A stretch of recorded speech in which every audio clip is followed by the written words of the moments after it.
Welcome back, friends, to Occultists Anonymous, sponsored by Roll20, The Onyx Path, and viewers like you. Also, there have been a rash of YouTube comments that have been super positive or just winky faces. Thank you. I appreciate that. Special shout outs to our patrons, Adele, Al, Alan Michael, Alexander, Angfollett, Bernie, Blood Angel, Brendan, Chris, Daniel, Dionysus's Pool Boy, Doc, Doc the Undead. We know who that is. Oh yeah. Delore, Emil, Funzu Sura Ali, George, Guyleen, Jack, Jenny, John, Josh, Julian, Cat Feathers, Crazy Man 1772, Melissa, Michael, Milo V3, Ms. Grumpy, Moku, Neo Magus, Noba, Other Michael, Parker, Perry, Puppeteer, Riafio, Ryan, Shexara, Cinna, Taryn, The Arcane, where's Kamo, Thomas, Time 3 When, Toast, Yusuf Sama, Vortex, Woodsound, and Zoltan. Thank you all very much, and also thank you to all our patrons who do not change their names every week and cause me grief. Grief is a choice. Grief is definitely a choice, that's true. But yes, if you are following, subscribing, liking, anything like that, we really do appreciate it. Any of that stuff that you do, if you're on YouTube, it feeds the algorithm. Twitch, guys, it's live and we can see you and it's kind of cool. Hi. And yeah, if you are watching on YouTube, but hey, like, you can totally come watch this on Twitch, and like, we sound pretty good. You have to deal with the occasional extra cough maybe and some of our giggles and, you know, or technical difficulties, but then you get to be part of the show. I mean, you're over there on the chat thing, but you know, you're part of the show. See? Indeed. Yeah. All right. So we pick up after a whirlwind of splitting the party yet again. But I mean, that's fine. This is mage. There also was a literal whirlwind. It was. Yeah. You probably had a bit of a flight. Yeah, we pick up with Isabel because Chris opened their mouth first. Basically, I think face down. Just, well, I probably had enough oomph to roll over. I had left it as on their back, on her back. That's right, yeah. Like staring up at the sky, waiting for the rain to come. That's right, yeah. And we pick up there. Evening is settling. It's gonna get cold because this is still spring. It's still April. No, hang on. Did we get to May? We're in May. Almost. Yeah, May 15th. Maybe, yes. Yeah, we're in May. Oh yeah, it's gonna be May. Time skipped.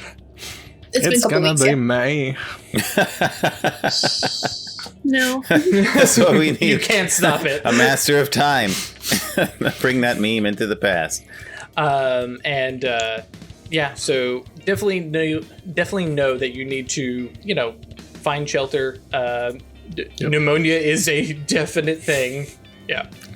Yeah, just this like slow, laborious climb back up off the ground and up onto Jose the Horse. I will not get tired of it. Nope. It's good. Caballo. You really need to take the true friend merit though, just, you know, that way I can't.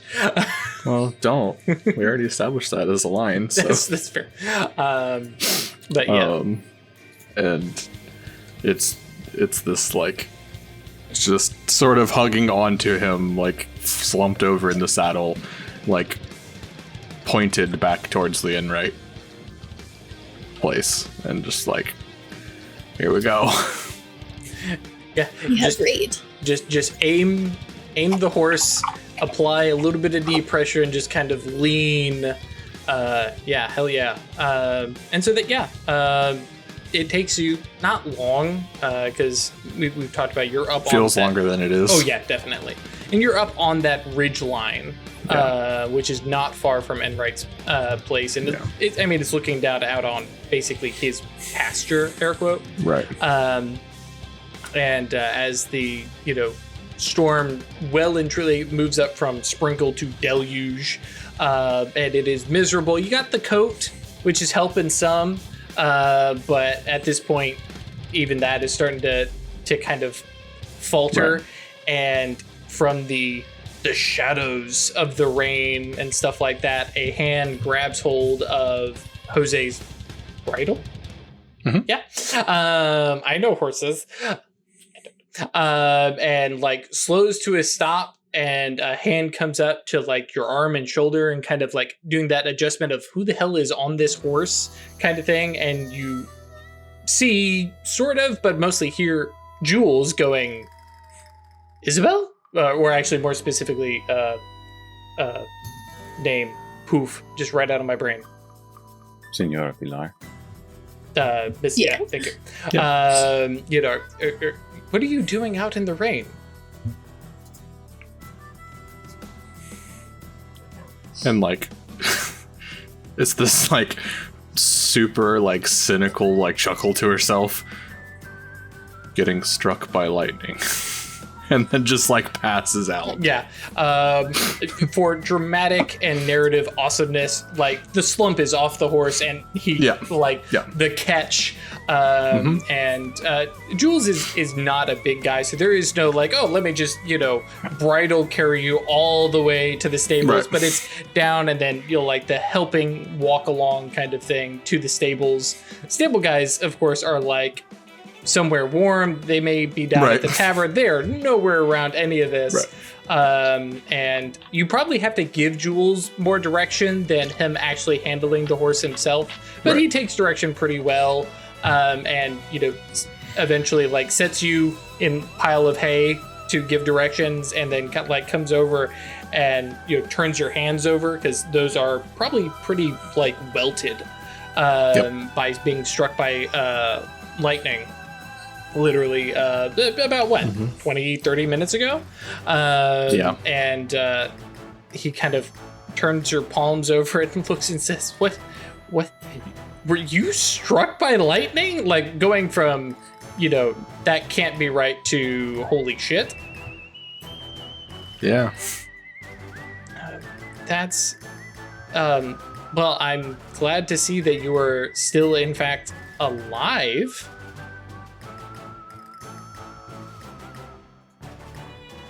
That is the nicest thing I've heard all day. Have you had a particularly terrible day?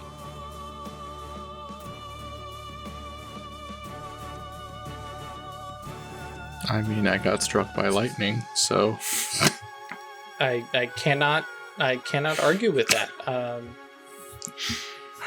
Okay, well, you seem to be breathing, so I'm going to take that you don't need immediate medical attention, but and like the blush hits, right? And says, but you are sitting in you are soaked to the bone, and you probably need to get out of these clothes. Like you can see he is trying his damnedest to not be like a lecher, to not be an upstanding gentleman. Right? Yes.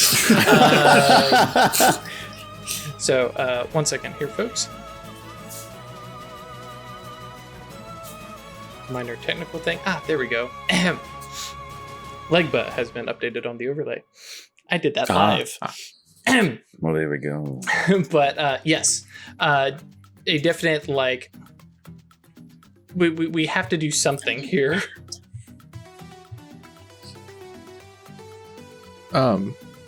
Yeah. Perhaps I might borrow something of Rilla's. She'll understand, and like hops up and like hauls ass out into the rain again, and like is gone for a good little bit, and comes back with definitely not a great set of clothes, but he has an umbrella, and steps out and says, I couldn't find Rilla, and it seemed inappropriate to just take her clothes, but Mr. Enright offered some of his wives' old clothes. Sure, man. Yeah, it is out of fashion. It does not fit you. Nope. And yeah, he is definitely like turned the other way, like to let you get dressed. And I imagine you're behind like in a empty horse's stall for that bit of like privacy and stuff like that. But I'm standing there holding the umbrella just because he doesn't know what to do with his hands and kind of talking without looking over his shoulder and says, why were you even out in the storm anyways? This is like, this didn't just spring up. What did you like? He's trying to figure stuff out and also making very nervous conversation. And just to answer chat real quick. Yeah, exactly. Yep. Miss Enright is around. We just haven't talked about it. Oh, okay. Yep. I thought maybe she had passed or something. She's homebody, basically. Got it. I think Isabel.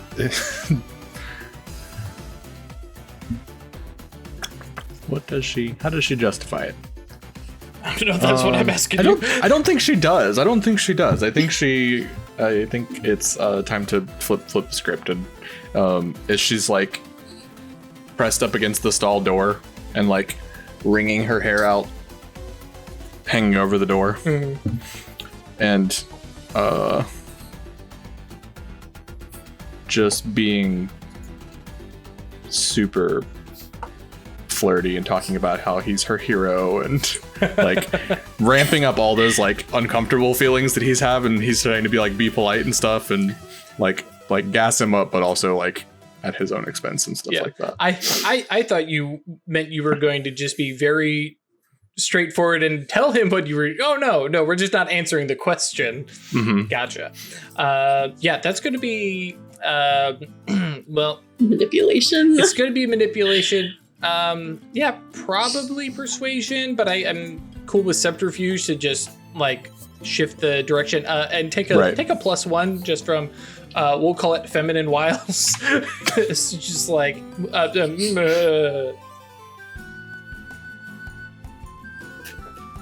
one success. Hey, it's good enough. We're okay with those. There it goes. Man, that took forever on my end.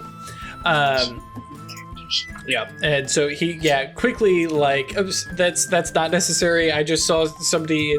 I thought you were one of the farm hands. Not that you look like a farm hand.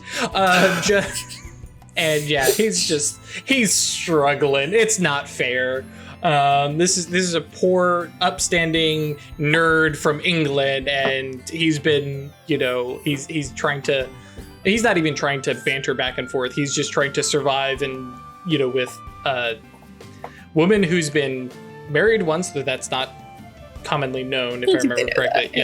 And she has some experience dealing with men, especially waitressing even now. So he doesn't stand a chance. But you get clothed. He tries to push off some of the compliments, but does go, okay, well, thanks. Yeah, that's okay. I appreciate that. But anybody would have done that if they'd seen you. Yeah. And quickly forgets his initial question. So his idea of flirting is like playing Jenga, and then in comes Isabel with a sledgehammer. Yeah. Everybody uses sledgehammer. Yeah. They're wrong. Sorry, I missed how he saw me in the rain.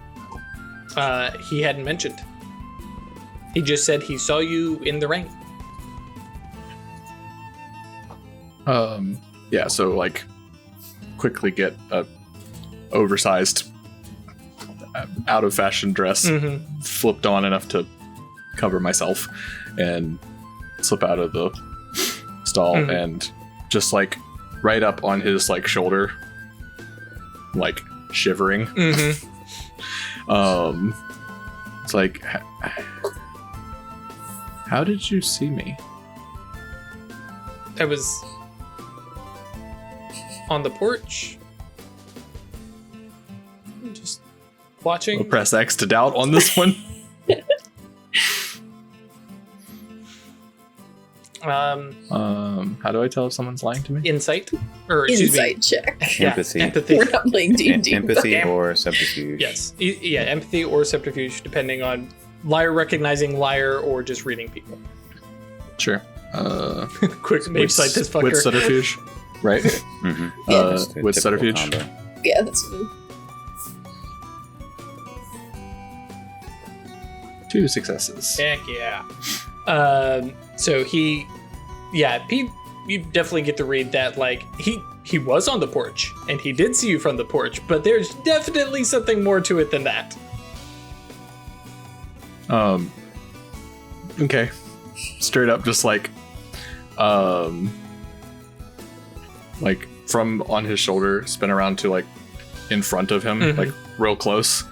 Then not only are you my hero, but you may have the best pair of eyes in this entire town.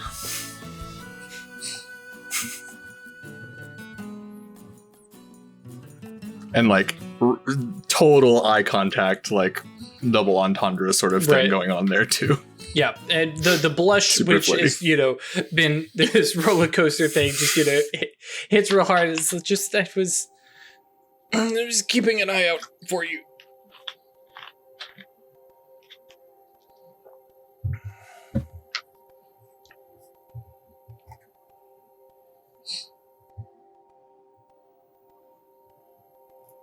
What do you mean? Well, I had been in my rooms, and the window there faces out towards the ridge, and I saw you riding out. And then things got fuzzy, and I couldn't see well. I saw the lightning, and then couldn't see you. But then I saw you hit the ground.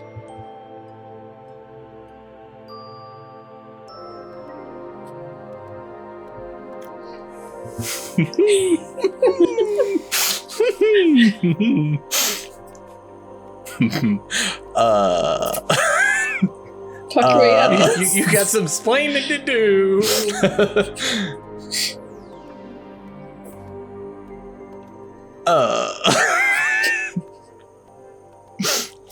Yeah, you can tell, like, there is some flirting stuff that he's happily engaged in, but was also not really wanting to ask some questions because he's afraid of the answers he might get. And yes, as Chad is pointing out, good thing spirits aren't supernal. Mm-hmm.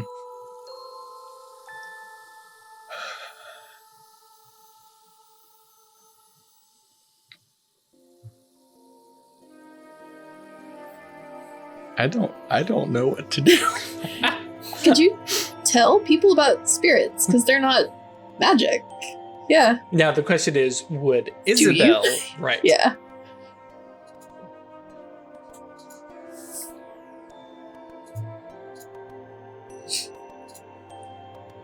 No. No, she would not.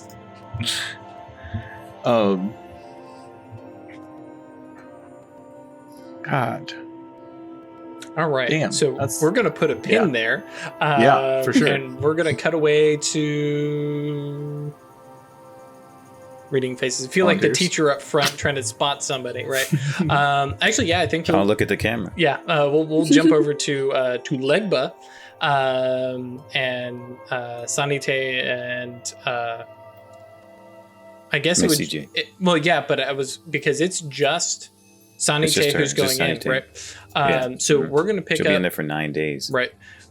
So we're Jeez. picking up with basically that later evening, afternoon, and the two of you are standing with Marina, and Marina is inside. Her shift has just started.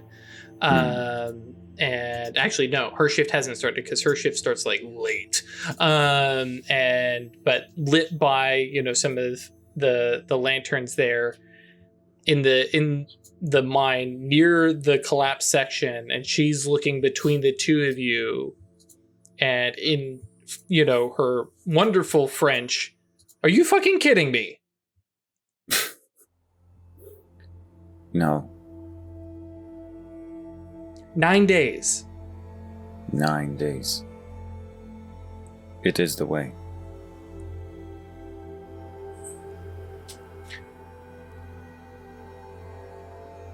So she goes in with food. No. Water? No.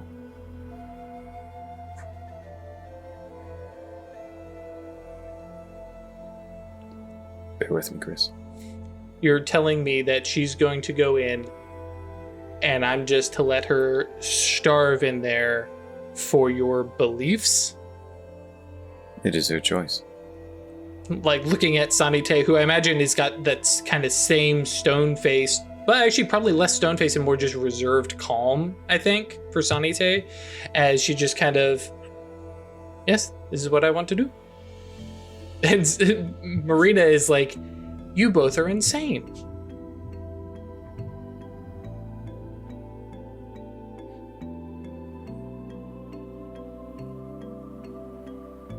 Sometimes, the true test of sanity is the willingness to transcend your limits. I thought this was a test of sanity. Get out. But like Marina is like, I can't. She'll die. I did not. She is stronger than me. Or no, what he would say is, she is stronger than I was when I went into the room. Oh, damn. Marina can't get a good comment in there, but okay. But, Marina kind of looks over at Sanite and kind of the look over and it's like, you're serious, though. It is her choice. We are here in a new place, and we have traditions. We are negotiating for ourselves, whether to continue them in the old ways or to find a new way. Okay, so find a new way that has a chance of what? So you buried yourself in a mine back home for 9 days? I was not in a mine. I was in a room while my mentor was taken from me. The things in the place I loved burned down around me.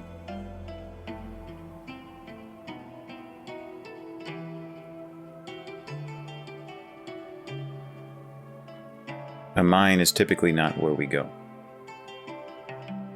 And to be honest, sometimes people do bring in water. Food is much less common. The reason why is these are physical requirements, and they stoke and reinforce our focus on the physical. There are many things in life that challenge us, and sometimes we need to test ourselves. We need to experience those challenges. Yes, a person who has walked through a desert and who is starving would probably not do well if they're locked in a place away from water and food. But someone who is taking care of themselves, someone who is prepared for a long period of meditation, someone who is well hydrated and has a lot of food, or is well nourished, will do better than others.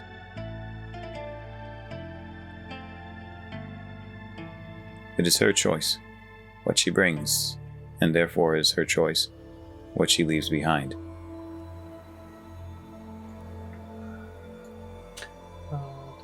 I need to see. And what she does Go ahead. will influence who she becomes. Let's see here. I don't think I have Marina's stats. Nope. But yeah, you're gonna have to get past her resolve on this. She's kind of putting her foot down on the idea of letting her in there. So this will definitely be presence plus persuasion. -3 from her resolve. Mm-hmm. I guess Sanite would probably be helping you, so we'll throw in a +1. Okay, so a net -2. penalty of -2. Correct. Great. Then as is typical, Cloak is going to spend a willpower. It's the same day, so... And I think this is a protective action. I'll discuss that in a little bit. I might be able to justify what I just said, but... Anyway, not to interrupt the narrative. Presence, persuasion... +1 then, with your willpower. Plus net 1, yeah.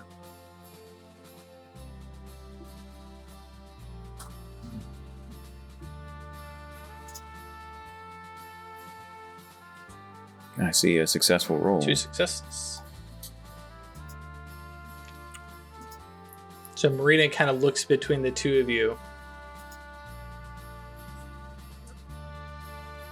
I don't like this. But does Messy Jade know? Yes. She was there when Sanite made her decision.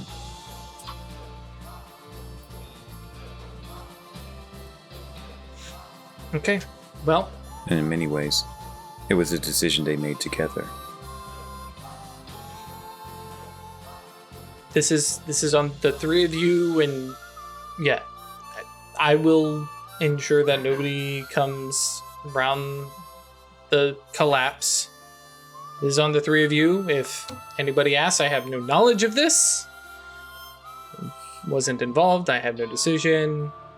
And if this is some That's right. weird murder plot, well, this is the most convoluted way to do it. So clearly, you three are up to something. Very clearly just well out of Marina's depths and wheelhouse. She's a minor, but the idea of like closing yourself off, that no.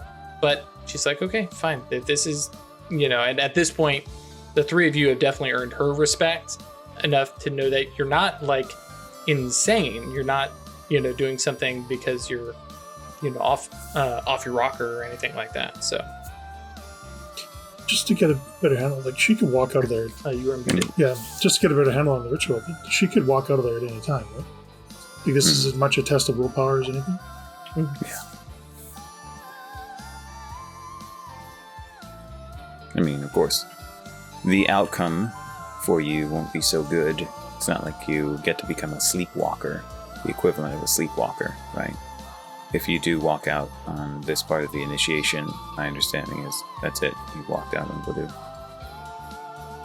And outside of the context of the Chronicles of Darkness, I think it's uncommon for people to go without water. So, to answer your Chris's concern. yes, Chris's unspoken concern. Yeah, and so at this point, Sanite, correct me if I'm wrong, but Sanite is ready to go, right? Yeah. Yeah. Mm-hmm. So Marina, kind of walks with the two of you over towards that portion of the mine, and kind of gestures to the two of you, kind of dismissively, just like, it's insane, but okay. And moves over to, basically get some other equipment and some stuff like that, and basically puts together a rudimentary like barricade with some spare wood, very kind of police barricade, wooden horse work, whatever, sawhorse, thank you, kind of thing, just in the way, just like, hey, stay out of this. And nobody's been anywhere near there for the past 2 weeks, because nobody wants to go near the collapse. It was, it was good work in there and there's a lot of silver, but nope, nobody wants to go anywhere near it until they have to again. Great. So as we're getting that ready and on our way out, I guess, if that's where we're going from here in the narrative, Legba will turn to Marina and say, I have 2 requests for you. Oh, more? It's different. Well, it's related to this. This is an important crossroads for Sanity, and also for myself and the rest of us who came from Haiti. this is an opportunity for her to reach a greater point in understanding of herself and of the universe. So I would ask for you to refrain here on out from referring to this part of our traditions or anything else we do as insane.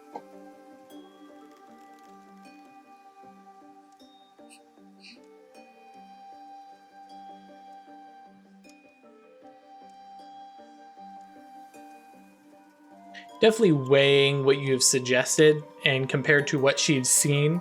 And bear in mind, she has seen both this, but also seen the work that you all have done, rescuing people from the collapse, and so I think she crosses that barrier and kind of prods your chest a little bit and says, if she comes out of there in 9 days, you'll have a convert. But until then, this is insane.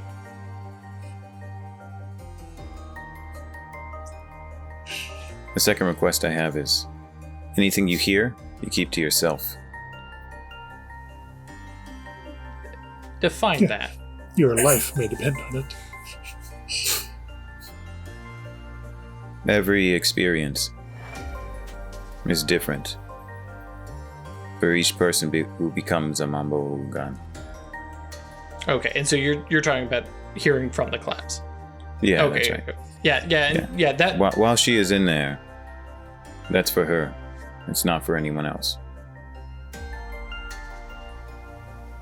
Well, I don't suspect we will hear much, but the others may. But that's a lot of rock to hear anything through. So, but noted. You'd be surprised. The distances things can transcend when they're full of meaning.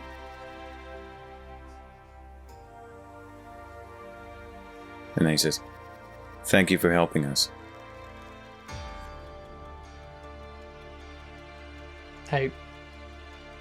Yep. And just walks away. All right. I think it should be him and Messy J who put the final rocks so that she's sealed in. But actually, gotta leave a gap for air, so. Oh yeah, I mean, and it wasn't because these were big rocks, so there's definitely some level of airflow through there. Okay, cool. Especially after the tunnel has been made, you're blocking it, but you're not gonna get that airtight seal or anything. Great. As Perry says, we're down here for the Amontillado, right?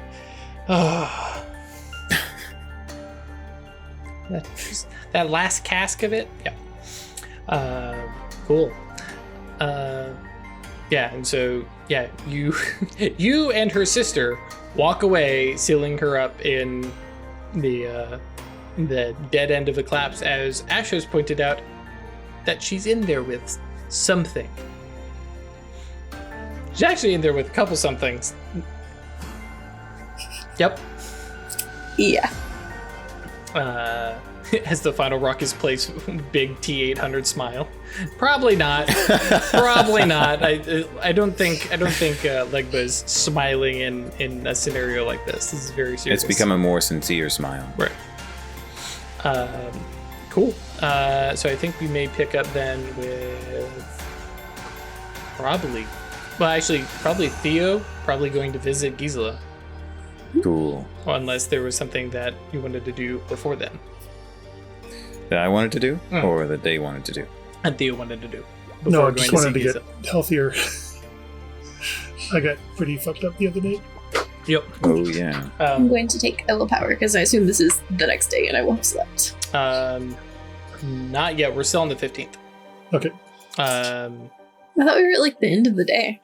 Because I was going to eat dinner. I'm not at the store working today that's now. Right. Yeah, so it is the 16th. This is tomorrow. Yep. It is for everybody except for Isabel. Because Isabel's finishing up that day. So Theo had a couple things on her list for today. Mm-hmm. One was to stop by the store and talk to Gisela. Sure. Mm-hmm. Also of note for you, that actually changed it to make it the right day. It did. Cool.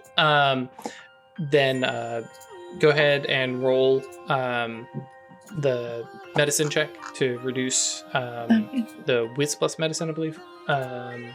To try and, or excuse me, intelligence plus medicine is what it was. That night, basically, when Catherine has a chance to help you doctor you up a little bit more. How many lethal wounds are you sitting on currently? Ooh. It was like 7 initially, wasn't it? It wasn't that bad. No, it wasn't that bad. It was like 4. Mm-hmm. 4 from the grab. Mm-hmm. So, but yep. Yeah, that night before you guys go to bed, no real progress. So, but that will be 2 nights now. So go ahead and reduce 1 lethal from just natural healing, which leaves you at how much? That would put me at 2. Oh, okay. So still pretty banged up. Mm-hmm. Cool. I mean, without the wound penalties. Yeah. So Well, it was only necessarily I only notice. got into bashing for the wound penalties, so those are gone 15 minutes later. So yeah, pick up Theo visiting the store on the 16th. And yeah, so you do have your willpower.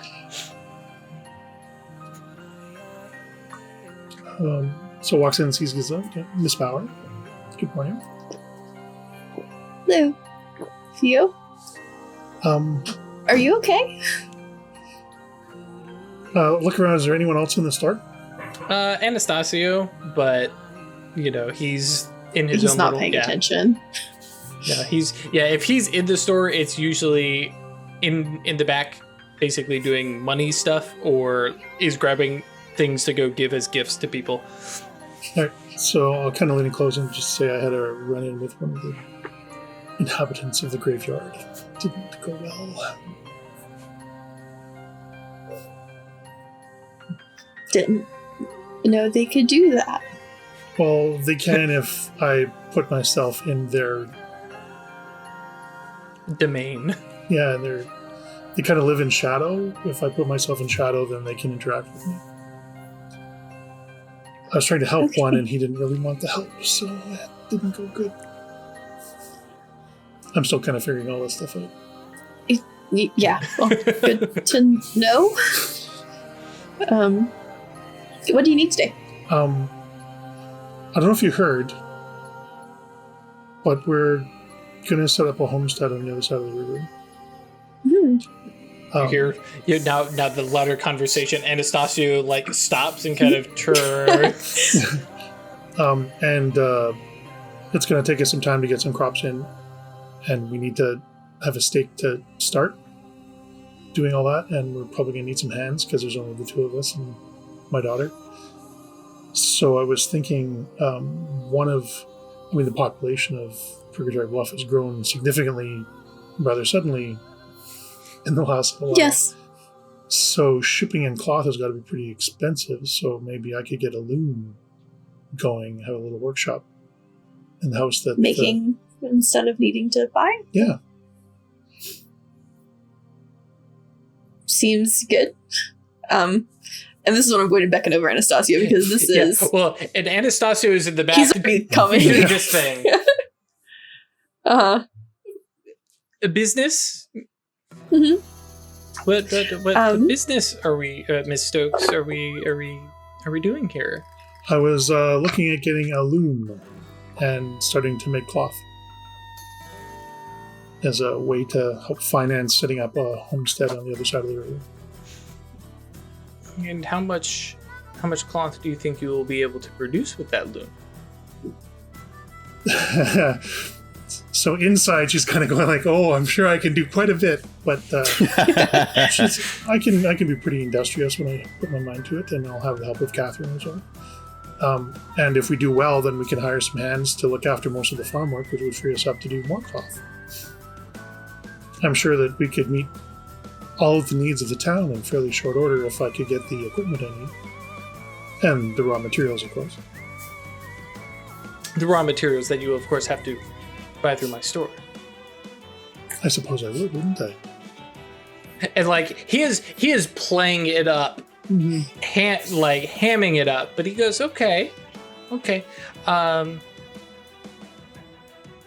Gisela, could you place down an order for a loom with store credit that Miss Theodosia, Miss Stokes, will be able to pay off at her leisure, so long as she's buying the raw material, or I guess he would probably say the string from us.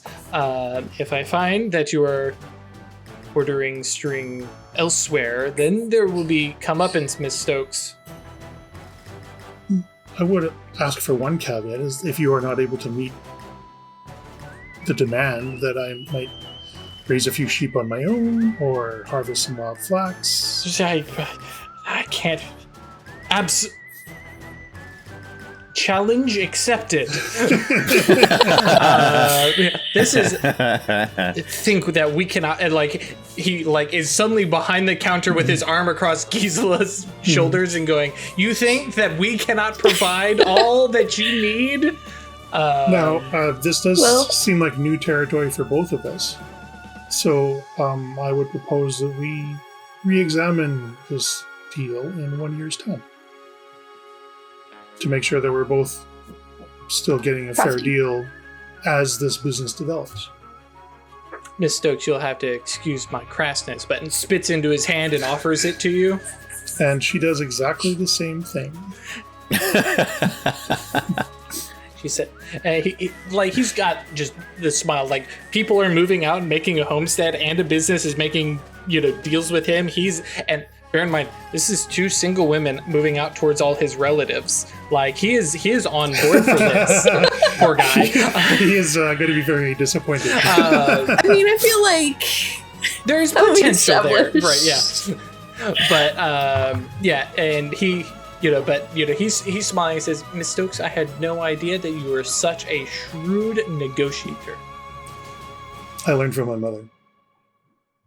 She must have been a fabulous woman. She was. I bid you the best in your endeavors and a continued good business, and,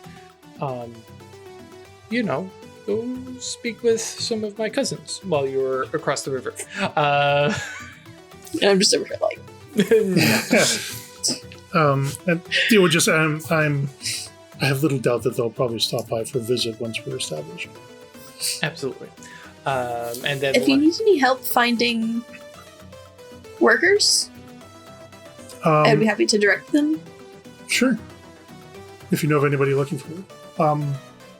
We had talked, I've been having some discussions with Monsieur Bouchard about maybe some of his people helping us out. They've actually agreed to come and do the house raising. Oh, lovely. Mm-hmm. But definitely, if you hear of anyone else that's looking for work, I'm not sure how many we can afford yet, but we'll see how that goes. Well, depending on that loom. Should be here in a week. Give or take, yep. That sounds excellent.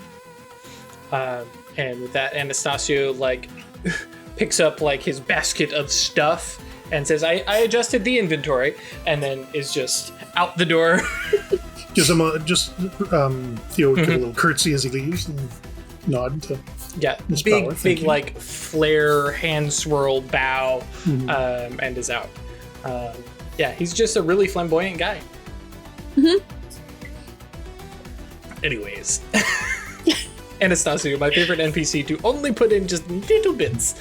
But yes, the loom is set up. You have a conversation about, string, not actually string, bee yarn, cotton, and potential other stuff like that. I don't know if... I know how looms work. I don't know if you usually, do the spinning as well.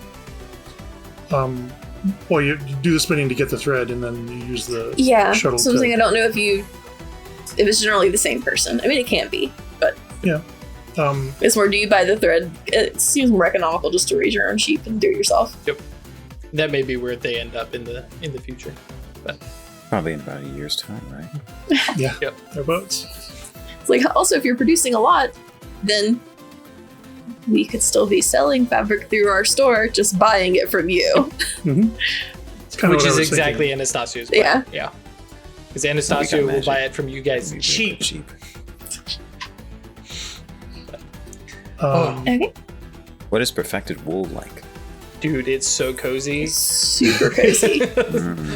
All right. Waterproof. Merch idea. At all. It also catches fire extremely easily.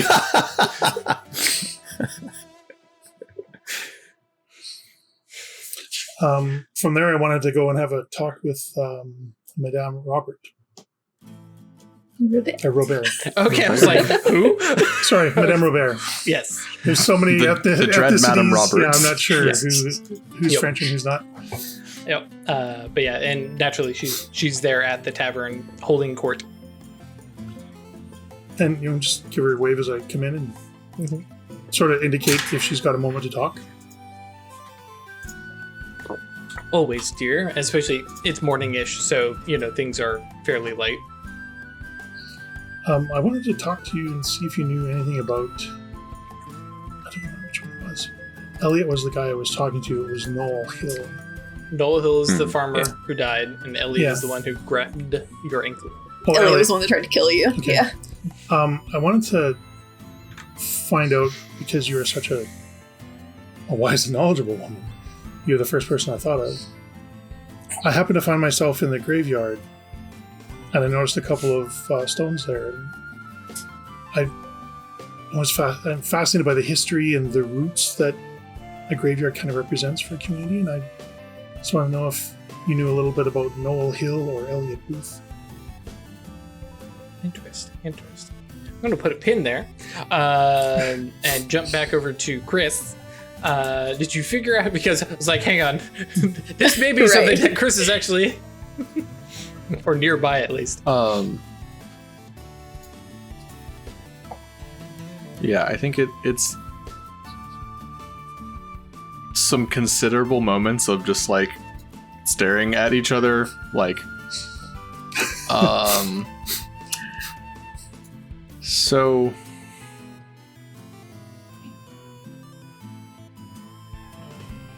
I was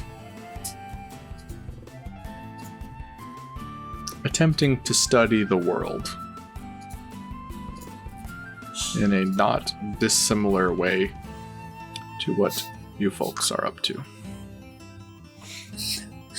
I don't think you would necessarily say that we have similar methods.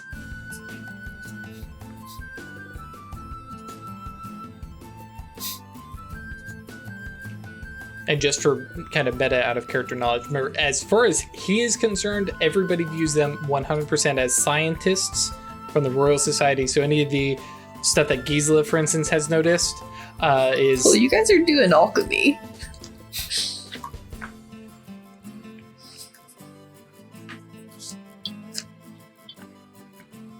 Well, everyone has their own methods, but there's a twinge of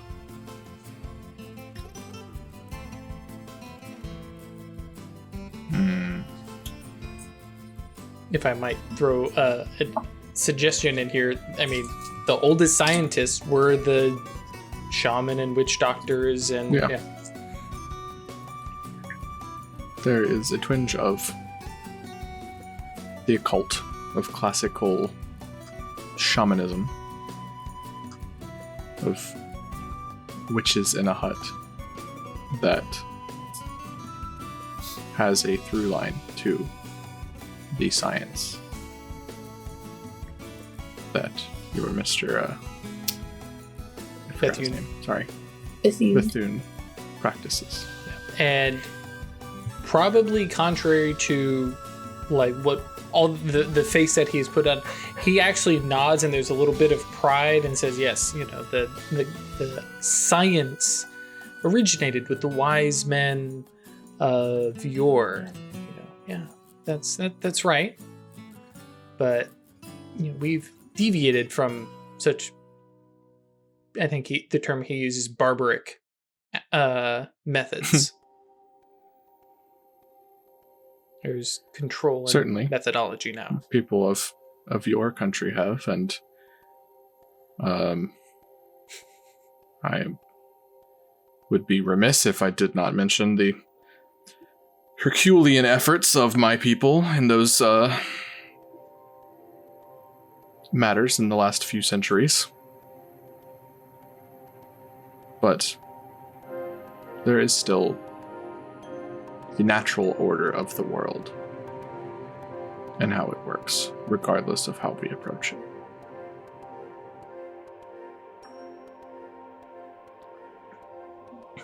So you were suggesting that you were studying the elements, but simply without scientific equipment? Yeah.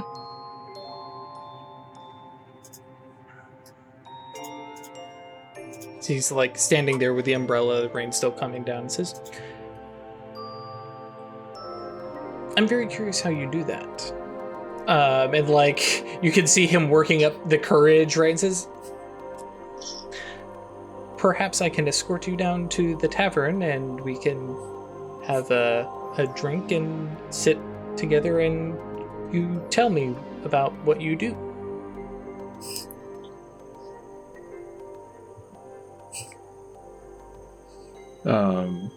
And I'll swing back over and grab his arm. Only if you tell me more about what you do as well. There is a definite, like, the war in his head. You hear the angels on his shoulders yelling at each other. And then says, I think there's some things I could tell you. As he's like, that's as far as he's going to go. And he's going to step out into the rain with you.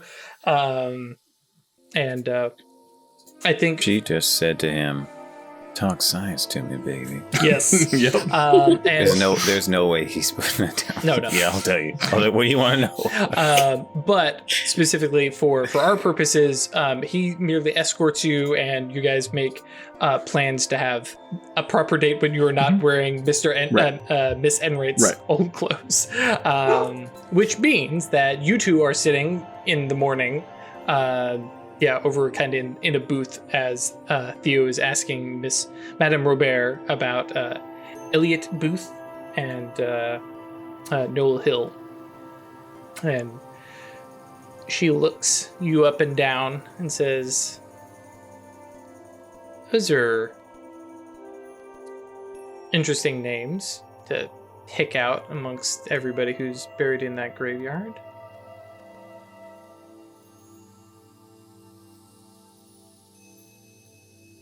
Theo doesn't respond.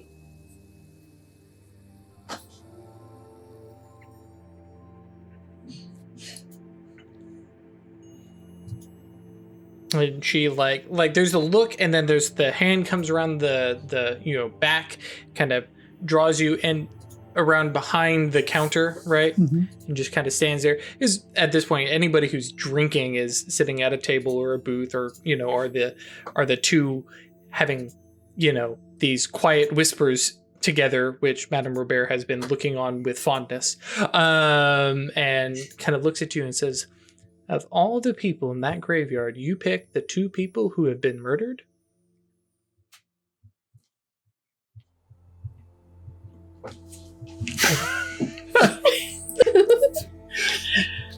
It's juicy. Yeah. Their stone just kind of spoke to me. Now, rolling back just a little bit, how much of you being a medium does Madame Robert know about? Because I imagine this is something that is perhaps talked about within the town, but there's people who think it's, it's a show, it's a game, and... Yeah. So, when she first arrived, Theo would have tried that shtick, but my feeling of it is it didn't really take. There are still people who probably visit for those things, but it's usually like, for a lot of it, it's the miners who are a little bit drunk and laughing and like, yeah, go talk to your grandpappy, kind of stuff. And you probably send them away now, but there's probably a few who like have legitimate, like, I need to speak to, my son who's passed or something like that. So yeah, she would have, when she first arrived, she would have tried to do that, see if there was any more cure to ring out of the town kind of thing. Gotcha. So yeah, when you mentioned that the graves speak out to you, there's that layer of occult that kind of runs over that, and she kind of nods her head, and says, "Do you mean that their spirits were speaking to you?" There was just something about their gravestones that I felt. It's hard to describe. I felt something from those stones. A longing or a disappointment, or it's hard to describe. But my sense is that those spirits might be troubled, and I was seeking to understand those men better so that if possible, I could help them. Yeah, when you say troubled, she nods her head like, "Oh, honey, let me tell you," and like she says, "Well, you hit the nail on the head with Elliot. If there was ever a man who was troubled, he was one. One of the miners didn't quite rightly get along with anybody, but he worked hard and I guess said really good apologies. And so Mr. Enright kept him on. He got in fights. One of the few people I've ever banned from the tavern. And as I understand it, a couple of the miners got fed up with him. So somewhere between first and second shift, they found his body. Of course, nobody ever stepped forth to, explain anything, and all the miners are clammed up about it. And I'll be honest, they didn't really look too hard to find out.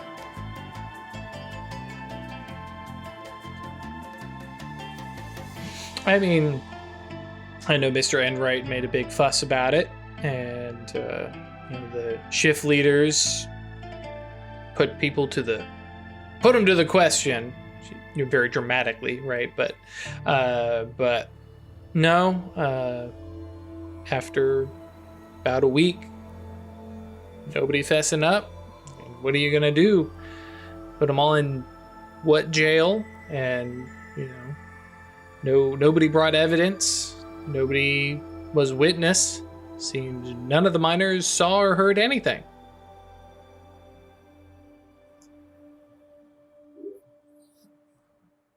I see that. Do you know why he was so much trouble to begin with? Do you have any insight into that? Like, what would lead somebody to want to murder a man? I couldn't tell you. He was, what's the term she would use? He was a spitfire, even without any booze in him. And he was a mean drunk, argumentative, and thought everybody owed him something. And I mean, mining is hard work, but it's a team effort. And if you piss off everybody on your team, excuse me, well, say the wrong thing, finally push somebody too far. I'm not privy to the conversations that happen in that mine, but as I understand it, they can be a little salty in there. And if he was bad enough for me to kick out of the tavern and he was worse in the mine, I can imagine that he'd probably strike the wrong nerve around the wrong couple people. That's all it would take. And he was alone, no family? Oh, no. Nobody claimed him. He just came looking for money. Came for the silver. Didn't quite understand that he'd just be getting paid. Right. What about Noel Hill? That one's a little bit easier. Not sure why, but it's a homesteader across the way. Parents are still out there, and he had a nice little farm next door. Well, next door. And lovely wife, daughter, 2 sons, and one day his ma went to visit him and found him slumped over from last night's dinner, I guess. His wife and children gone.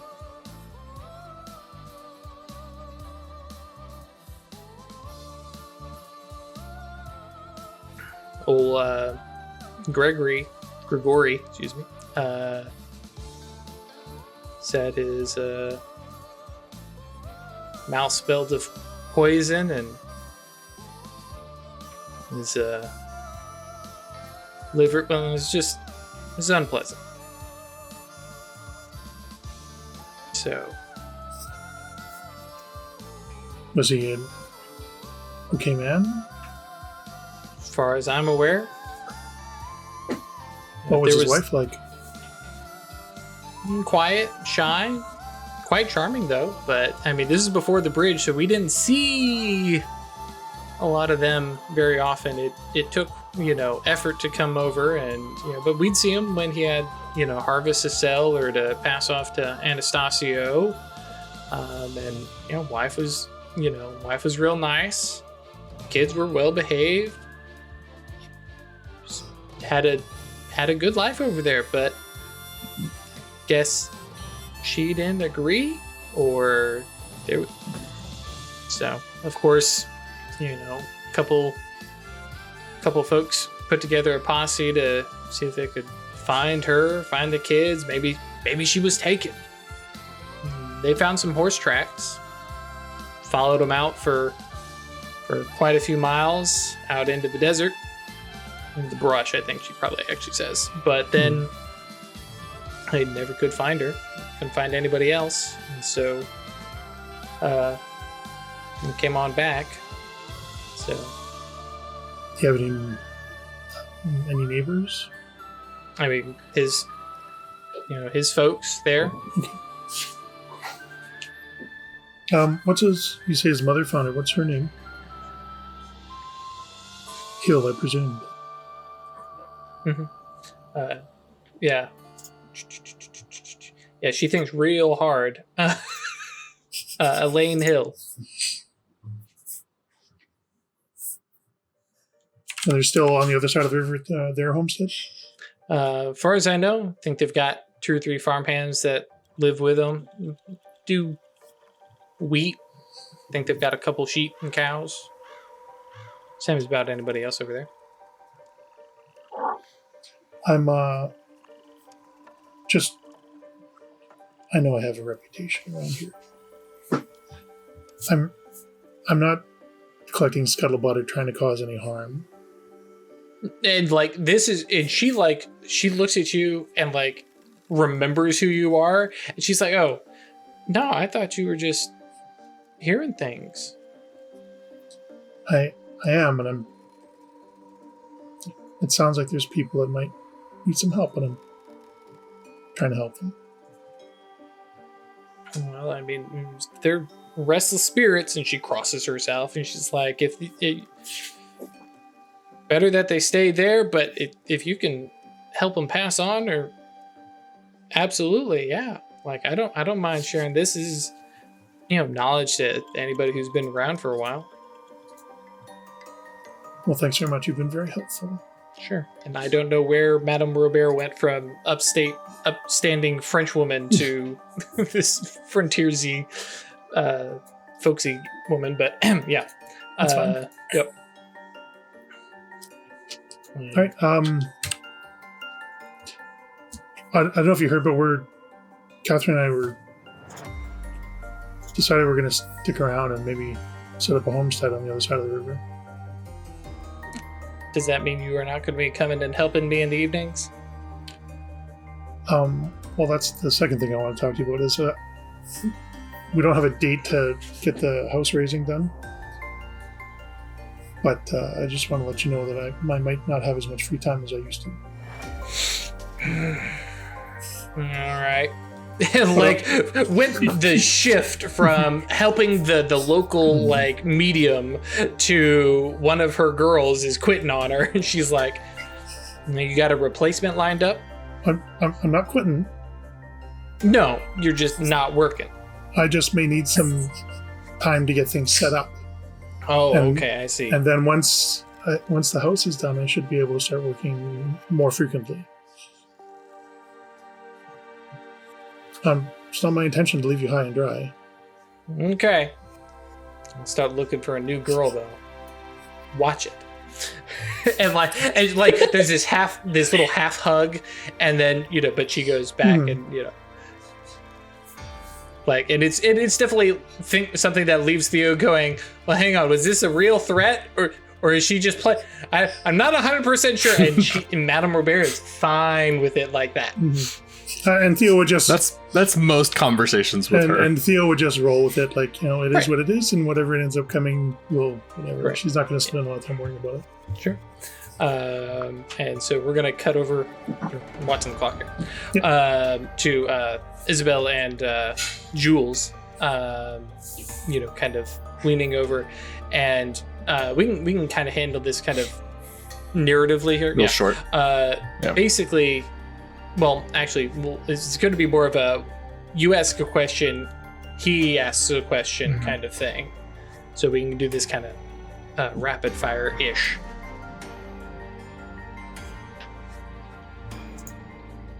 And there's, like, it's flirty, but there's definite, I think both of you are hedging and yeah, okay. Mm-hmm. Yeah. We're on the same page. For sure. Do you want to make it like a chase kind of thing? Ooh, almost? Yeah, hang on, let me go dig those rules up.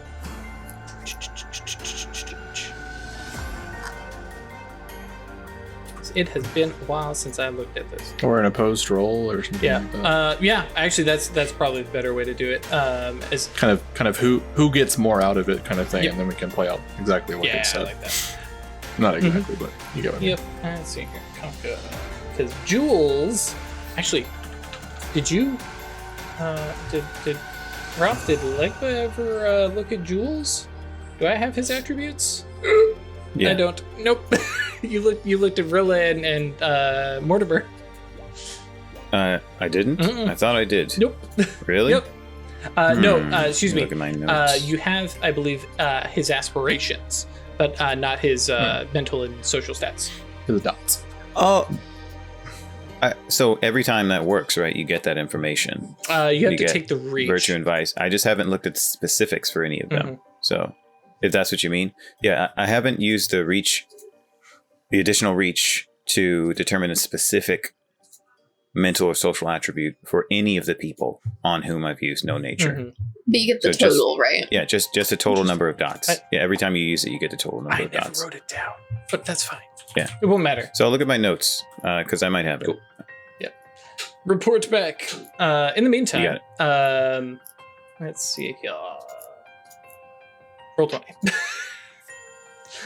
I'm trying to think of the best skills to be throwing at each other for this.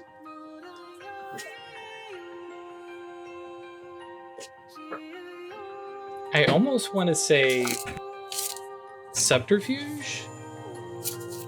I was thinking manipulation, expression. Ooh, I like that because you're both telling each other stuff, but not necessarily. I like that. But subterfuge is also, I think, a good roll too. Aaron, this one's for Brenna. So yeah, and I think he's going to, come out swinging basically, and like, okay, so explain to me. Yeah. Is that right? Yeah, okay, that's pretty right. One success. Yeah, okay. Cool. 5 successes. Yeah. So he's trying to figure out, like, okay, so explain to me how you are studying things without any kind of scientific equipment.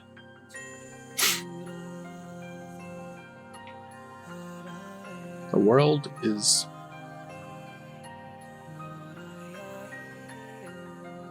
performing like a musician. All you have to do is listen and watch. He's looking at you like the what? But before you can even get a thing in, you have a chance to ask a question. Mm-hmm. And we'll just go off of these being who gets what kind of thing. Yep. I think it's I heard through the grapevine that you have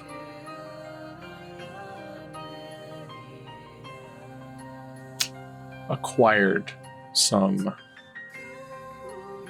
interesting supplies. Getting me in trouble. Yeah, and because admittedly, like, Anastasio sees that stuff, There's a number of people that would have seen it. The people who and it's a small town, and there's a lot of gossip. And there's definitely... And Isabel is perfectly in position to get it all. There's also, the people who unload stuff. Yeah. Mm-hmm. But yeah, he's still trying to wrap his head around the answer you gave, and kind of he waves off, and he's... So tell me what Wolfsbane and... Right. And he kind of waves the question off astronomy. And goes, it's not for astronomy. We have other purposes. And then, like, realizes that saying that it's not for astronomy... Yeah, but no, hang on. You need to clarify what you mean by you listen to the world. Like, it's a sound thing that you're listening to, like bird watchers. Can be. Let's go ahead and roll again real quick. Mm-hmm.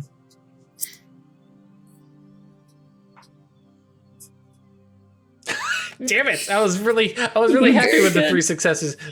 Okay. I got 4.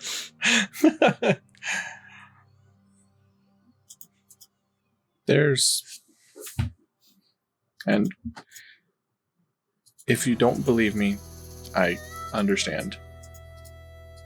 You are a man of rationality. But there are layers to the world and how it works.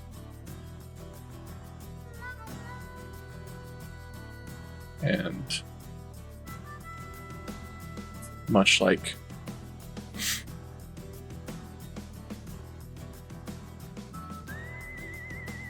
different animals see in different ways.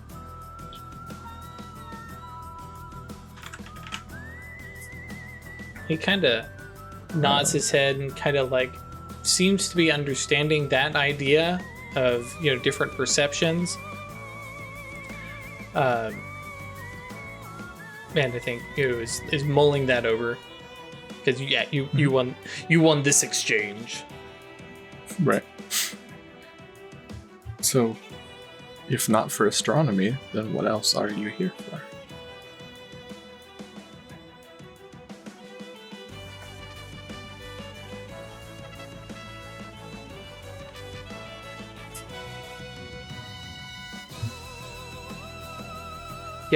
I had to think of the way to actually answer this, but yeah, that ends up being kind of a bad question on Isabel's side, because he's like, oh no, we're just here for astronomy and studying the stars. Okay, well, winning the exchange, does that rephrase the question? Yeah, in a better way? that's where I'm letting you kind of like throw in that zip of, So, what are your other purposes or interests? Well, you're not wrong about our origins being in the ways of the wise men of yore. Some of those practices are still very useful today. and like he's got that little, you know. I saw Rilla's book. And well, I mean more than just writing in code. Like now he's writing us all out. No, I sat next to her while she had it open. I'm not giving anyone away. Thinking about what I'm saying.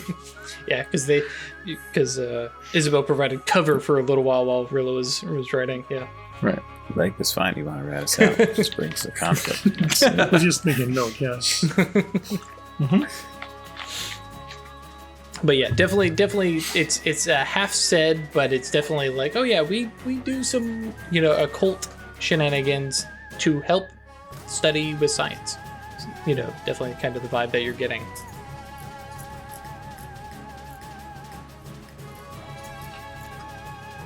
So we're doing the same thing in different ways.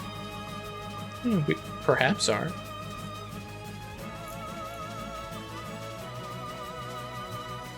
We can probably fit in. I can probably fit in a couple more exchanges. I just rolled again for one success, so Jules is not helping me out here. 2, of course, like just one more. But yeah, he said, you know, okay, so actually, yeah, I think he really fucks up here, and goes. So, what kind of what term would he use?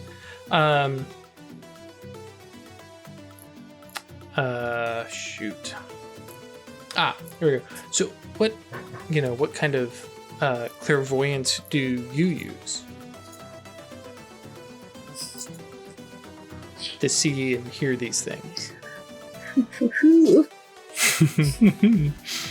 And we may retcon that word if I can figure out a better word. But essentially asking like what's like school of occultism or whatever. What magic do you use? What kind of prescience is it that you guys use? Thank you. High five, not call. Yeah, because clairvoyance has some other vibes to it, but yeah.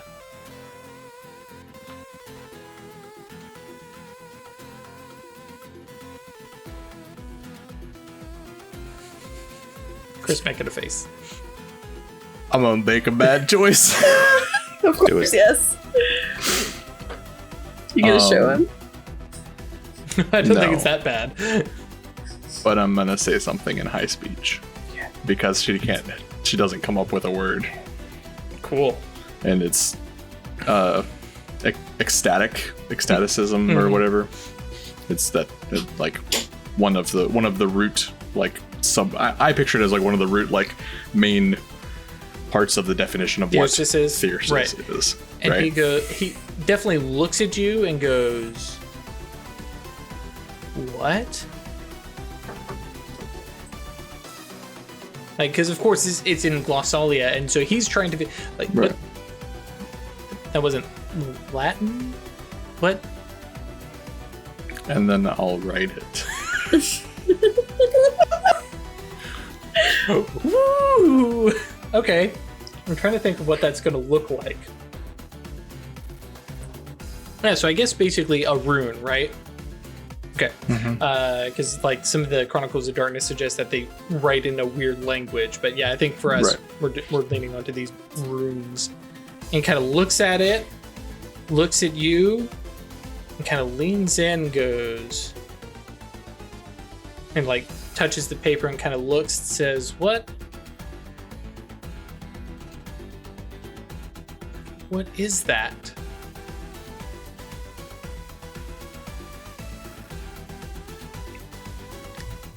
A mystery. Clearly. And, you know, it's kind of looking down at it, looking back, and it, you know, it is definitely like bothering him to look at. And then after a minute, I'll take it back and crumple it up.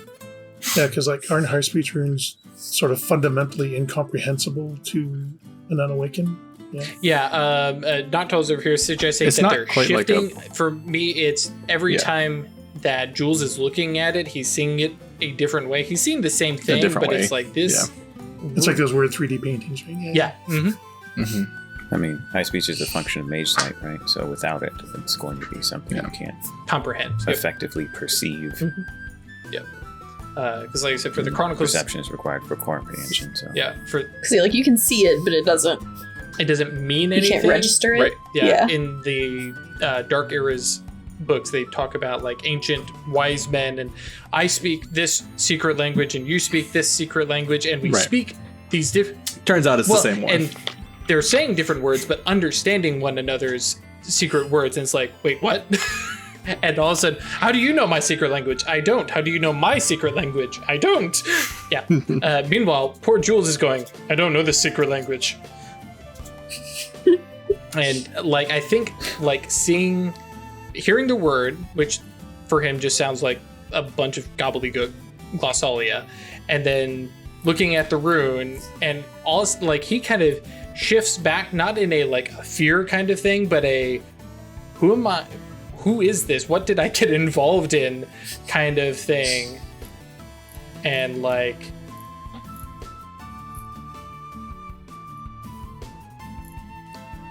hang on. Let me remind myself. Make sure. Doop, doop, doop, doop, doop. No, not Rilla. Jules.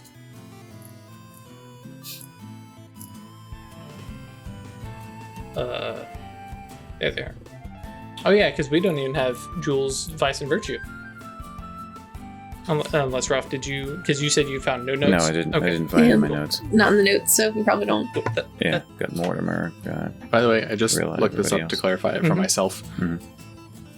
High speech does not cause breaking points, but it is subject to Correct. quiescence. Yep. He won't remember your weird words. Well, he will remember that it was something that he didn't understand. Paste over it. Right. Yep. Yeah. So he kind of slides the mug across the table towards you, and kind of leans. Oh, not towards you, but like into the middle of the table, away from himself. Mhm. Kind of leans back.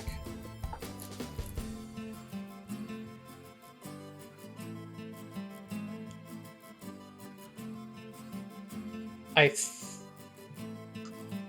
enjoyed this conversation, but But it's wigging me the hell out. yeah, I think you should speak with Mr. Bethune. I think he has underestimated some of what may be going on in this town. Chris just hopped on the plot train.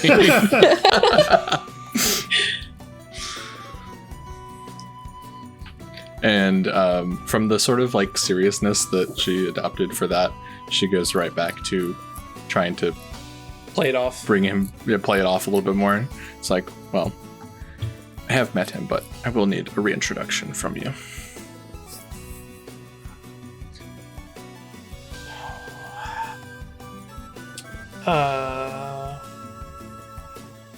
Kind of looks out towards, the kind of rough windows of the tavern, kind of getting a gauge of the time of day.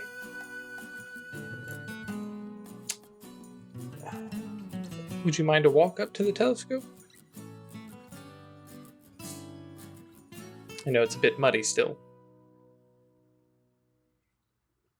If you don't mind supporting me if I become short of breath with my injuries. Right, which at this point are still probably pretty gnarly on the hands. Yeah. And he's, it would be just an absolute abject of he had a line all set up, and when it went from Just brain to fumble it. mouth, fumbles, and just it would be my pleasure to catch you. Like kind of heads back. It's like that wasn't where I was going, but okay, sure. And then like we get up and because Madame Robert walked away, right? Yeah.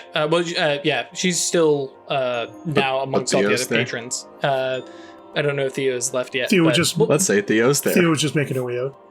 perfect. Theo, you're working for me tonight.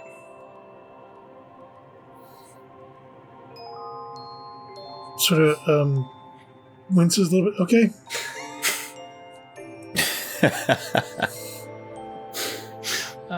And to quickly clarify before we go with that, he means like right now to go up to the telescope.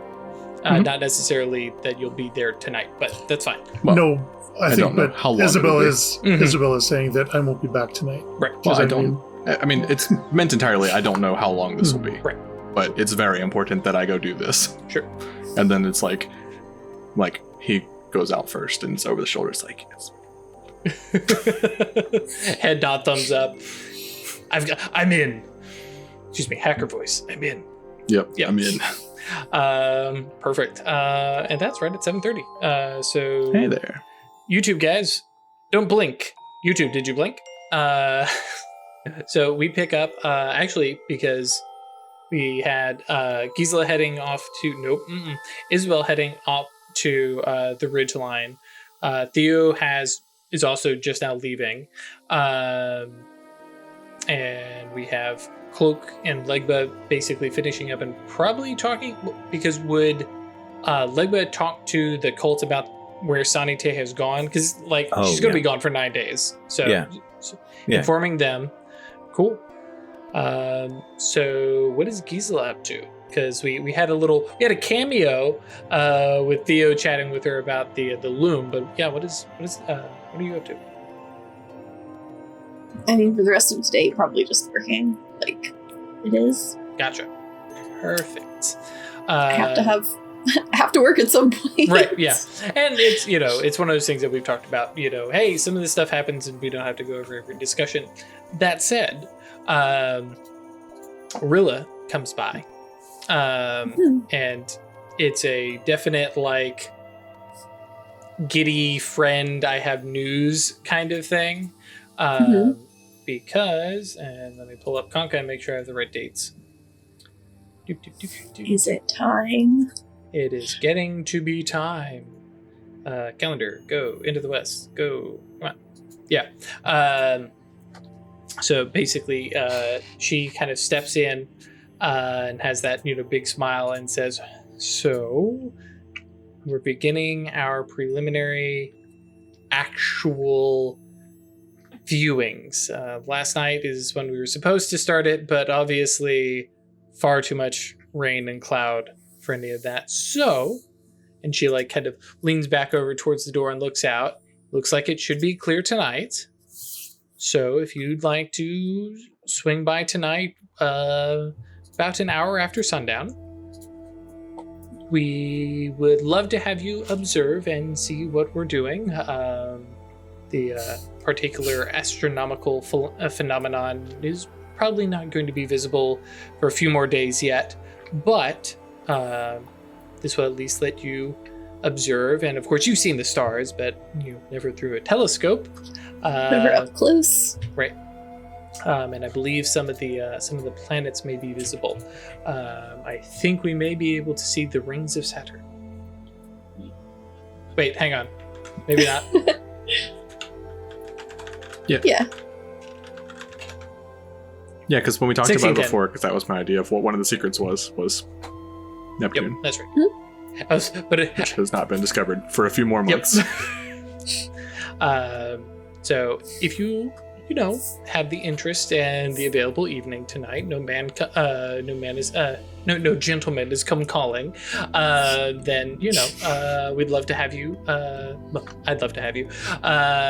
Jules wouldn't mind if you come by and come sit with us. Mr. Enright has given us a little bit of furnishing, so we even have some chairs under the awning. That sounds lovely. Cool. Well, probably doesn't say cool. Splendid. And she then proceeds to chit chat and hang out. Clearly, especially based on what you probably saw Jules heading into the tavern this early. And then Rilla's here. It very clearly they're working tonight, so they Mortimer likely is hanging out during the day. Right. So you have an opportunity to chat with Rilla. Otherwise, we may end up doing some fast forwardy stuff. Yeah, there's not a lot I'm particularly trying to get out of her at this point. I've looked at her book and got a hint of the secrets, and she's taking me up to the hill, so I'm good. Just friendly chit chat. Cool. Yep. And you're bad at actually getting things out of people. Shut up, I'm not good at talking. She's the brains of the operation, not the face. So that's cool. And so Theo, after your little chit chat with Madame Robert, I know you were headed out. Did you have? I was gonna head at home, but Okay. I would go back and talk to Madame Robert and say, so Isabel asked me to work for her tonight. So what time do you need me? I mean, she kind of looks around. And just a reminder, like, I'm obviously fucked up. Right. Mm-hmm. Yeah, that's actually a good point. She kind of looks about and says, "Well, I wouldn't mind some help right now, but," and kind of looks down at your bruised side and stuff like that. Well, actually, at this point, everything's covered under bandages. Mhm. But perhaps you should rest now and see me a little bit closer towards I think she says dinner time. When we'll have more patrons, Okay. and we'll have you just stay behind the bar. Let me go find our Celia. Like, there's this definite Isabel ran off with the boy, and it's like. Yeah. She But I'm the didn't- one with the reputation. Right. Salacious and good in and of itself, though. Like, Right. And notably ran off with the boy without asking for permission to stop working. So so Isabel may suffer a little I hadn't been working. Huh? I wasn't working. But you were there. I was having lunch.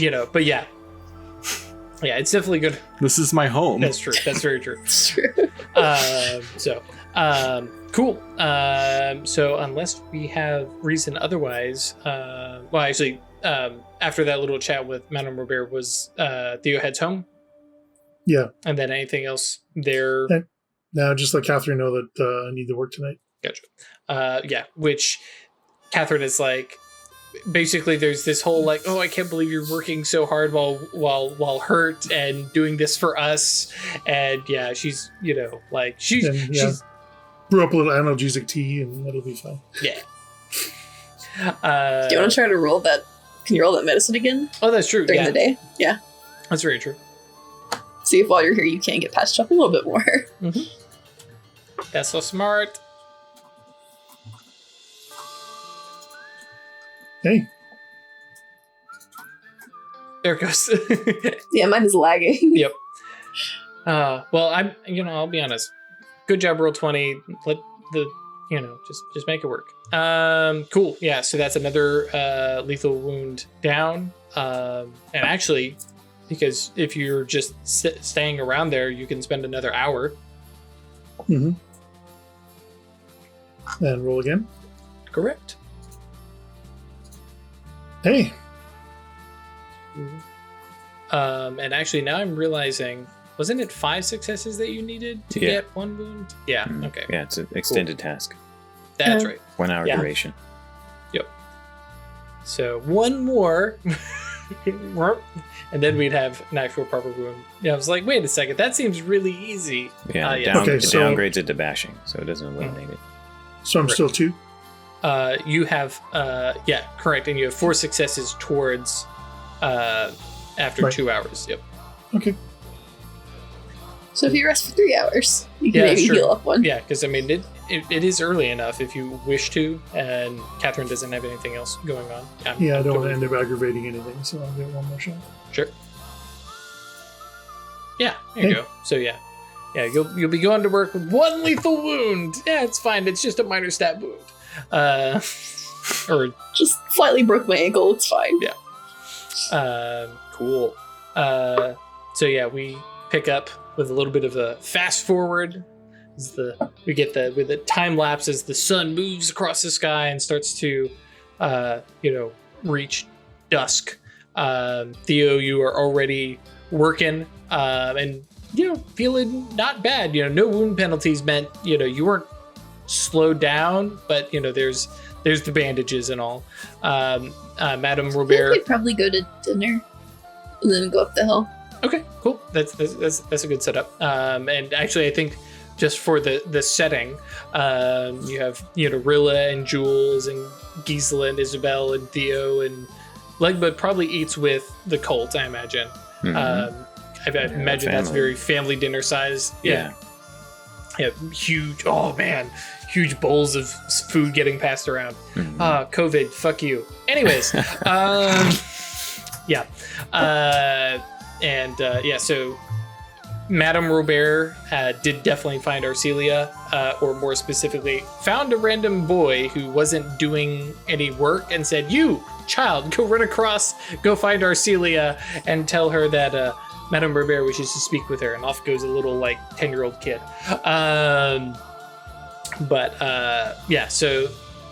Especially around dinner time, this place is lively. There's Madame Robert and Arcelia, who are actually working the tables, working air quote.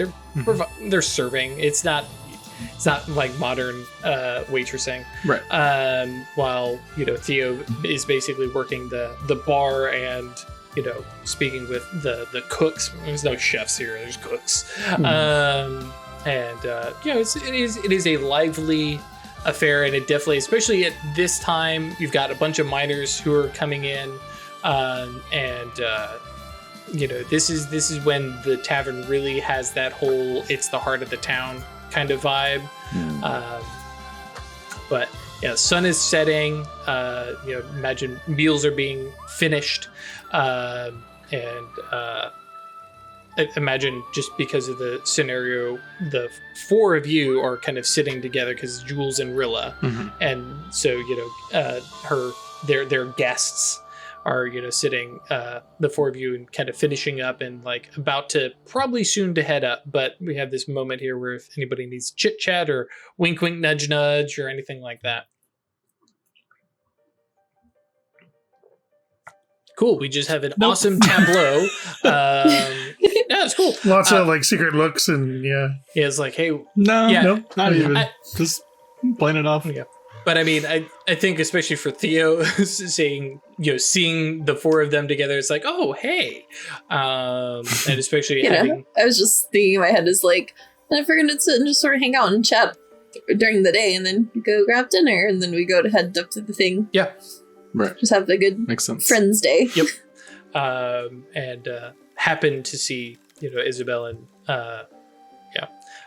which the little backtrack here because of the whole meeting with Mr. Bethune basically came down to Mortimer was not having any of it.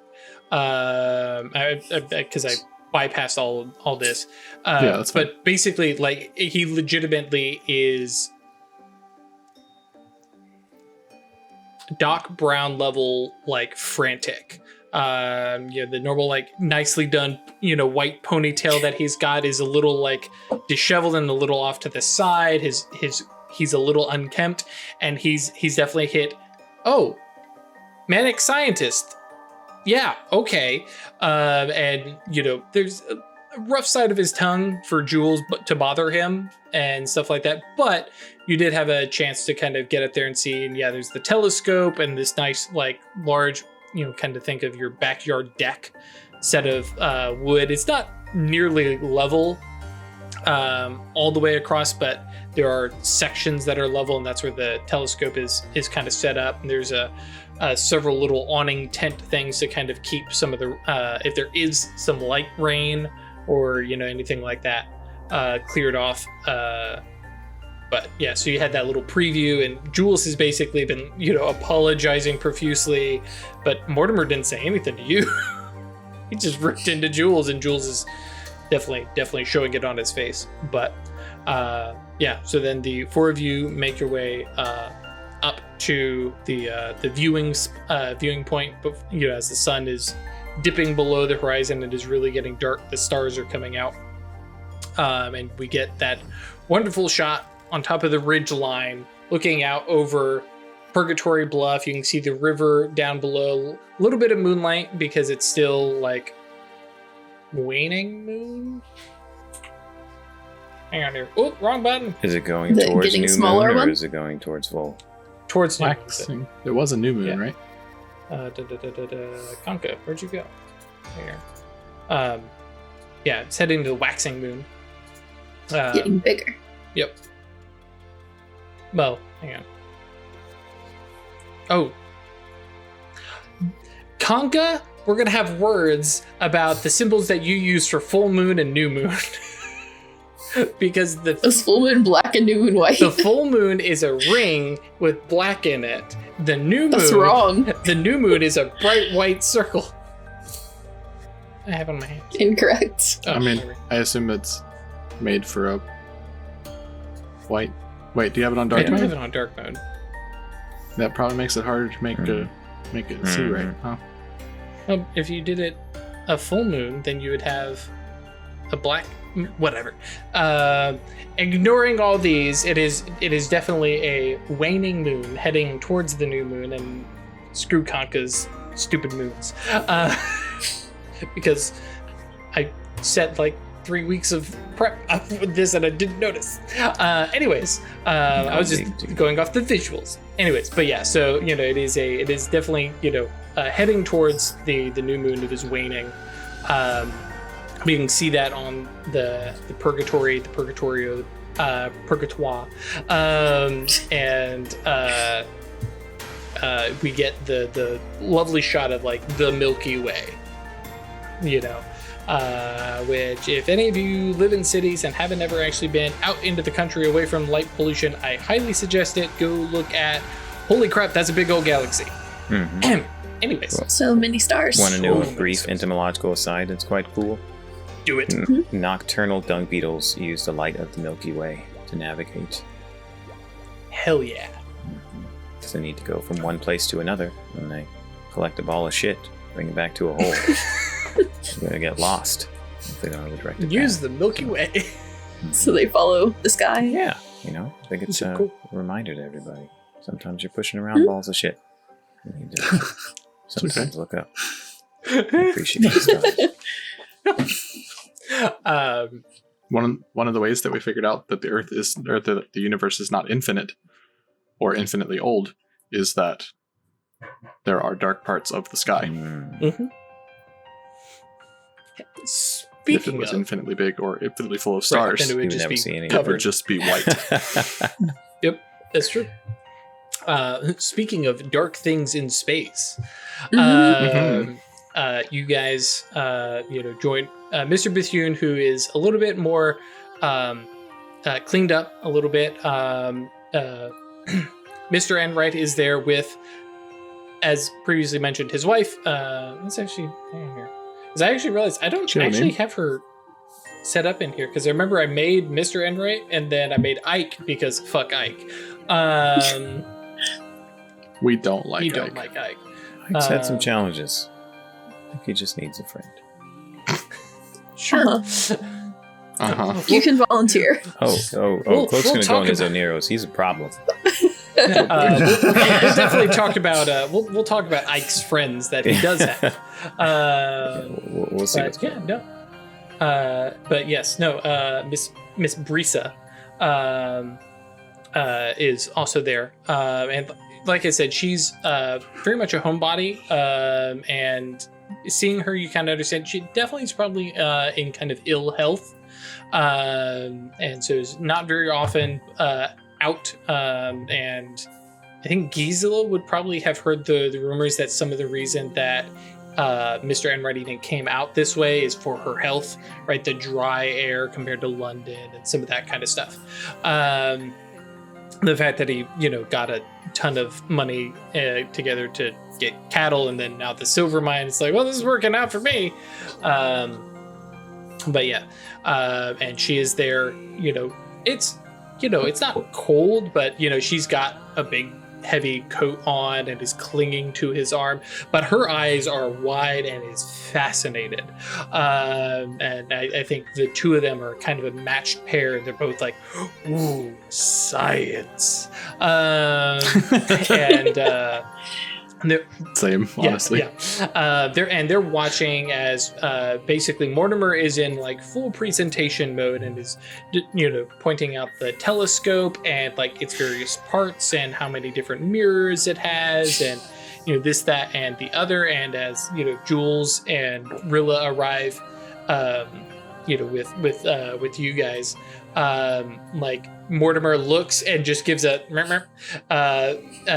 crooked finger, and Jules is like, oh, excuse me, and like comes over and like helps like turn the telescope that way Mortimer can just stand and point at things, and he's moving the telescope so wherever his hand is, that's the thing that Mortimer is describing. And it definitely has a very choreographed kind of thing, or they're used to this, and because that is some itty bitty bit of the Royal Society is promoting science. Of course, this is way back pre-public education, so for most of their promoting science, it's a lot of look how smart we are and these inventions. And then as they're kind of getting things settled, Jules kind of takes a knee, is kind of lining something up and is speaking with Mortimer. Sorry if I bumped anything. And is, finding, elevations and azimuth and various things like that. And the conversation and of the audience, which is basically the Enrights and you folks and, maybe like Furnace from the mines down below, are, kind of quiet conversation. And then Mortimer announces, good, Jules has located Saturn. If you all would like to come see, and just be please very, very careful. And like, it's, he's putting on the show. But Mortimer, basically, helps Mrs. Enright down to view, and like it is the most schoolgirl giddy sound to come from a woman that age, and she stands up and is clapping. She's like, now Mars. And Mortimer is like, that's not exactly how this works. But if they're not all there all the time, right? But if we're here for long enough, perhaps we can find a few more planets for you to see. And like she's like, but they're all up there. And it's like Warner is like, okay, hang on, looks down, oh, that's lovely, and then like takes her aside and they have a conversation. You can over here, but like she's like, it takes a minute, but like you can definitely tell that Warner is kind of talking through stuff. There is an edge of dementia or and so there's the childlike glee is like, oh, this is very good that she's enjoying this, but also she's not quite picking up everything and stuff. But he's like, no, he's gonna sit here and explain through like what's going on, and there's definitely some repetition. Of note, Ike is not anywhere here, and probably especially Gisela and anybody who's been around, Ike is not often around his mother. Anyways, sorry if that got real for any of you at home. But and then come, Jules is, more than happy and, to help Isabel and Gisela, see Saturn. And I mean, and it's like back in 1846, Saturn shows up pretty well in telescopes. I mean, it shows up really nice in telescopes now too. But that one shows up pretty spectacular. And then, as that kind of rounds out, Mortimer kind of looks at Jules and says, oh, go ahead and begin our preliminary setup, and then kind of steps forward. Does anybody have questions about the stars or the planets? And it's like, he's like full, professor mode.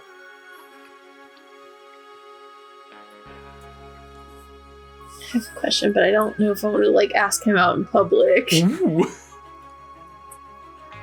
But do it. Do it. I was gonna try to like pull Rilla aside and whisper to her and be like, so the thing. Oh, okay, gotcha.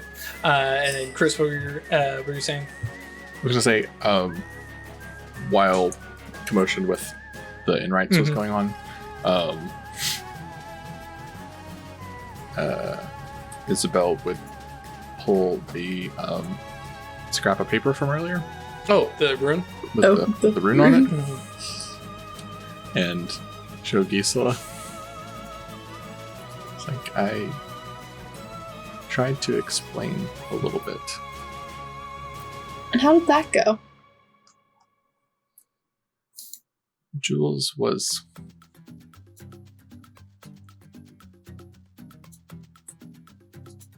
Well, he immediately took me more seriously. But it seemed to unnerve him in some way. That's understandable. It's just a piece of writing. It's the speech. It's a language like any other. Is it? You know, it's different. Right? Well, Yeah. and we talked about this off camera, but for Isabel's experience, she literally doesn't know. Okay. Because she's not tried high speech with anybody but you guys. So, yeah. Well, I mean, I know that it's not a language I had before this happened. Sure. So, I But wouldn't. different conclusions could be made on whether or not someone else could learn it. Right? Yeah. So, that's just, I think maybe you hadn't come back. Mm. But yeah. So then from that, Isabel just like, oh, okay, never mind. I have learned something. But you know, and you know, there's a couple questions from like Warner and Brisa specifically as they're asking some questions, and you know, what are stars, and you know, some like very kind of basic for us education questions. Some you know, digging into some more stuff. You know, Warner makes some questions about you know, the movement of the moon. And it's very like for us, Astronomy 101.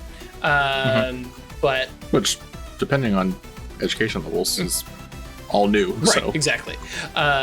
You know, so they're you know, listening in. Furnace has a couple questions, you know, but you know, as things are starting to wind down, you know, Jules has the telescope set at whatever thing Mortimer is wanting to set it to, and then you know, Jules walks over to touch Isabel's like you know, elbow and kind of leans in and says, "Don't leave when everybody else might leave. sure. I'd still like you to meet Mr. Bethune." And you know, they're kind of settling down, and there's a little bit of expectation, like, oh, okay, the telescope is set up now. What are we going to see now? But Mortimer like is no longer addressing the telescope. It's set up to look at something, and it doesn't matter to any of you, kind of thing. And he's like even standing himself in front of the telescope, like, we're just gonna ignore that the telescope is here. Nothing to see here, folks. Kind of vibe. And you know, Rilla comes over to Gisela and says, "So, what do you think? Saturn is gorgeous, isn't it?" It's very pretty. And then kind of looks around and says, "We might see it tonight, Tonight. but we'll see. It's temperamental." I'm very curious. I am too. I've never actually seen it. Oh. How long have you been traveling with them? A year and a half now. Does it not always show up? That is what makes it so interesting.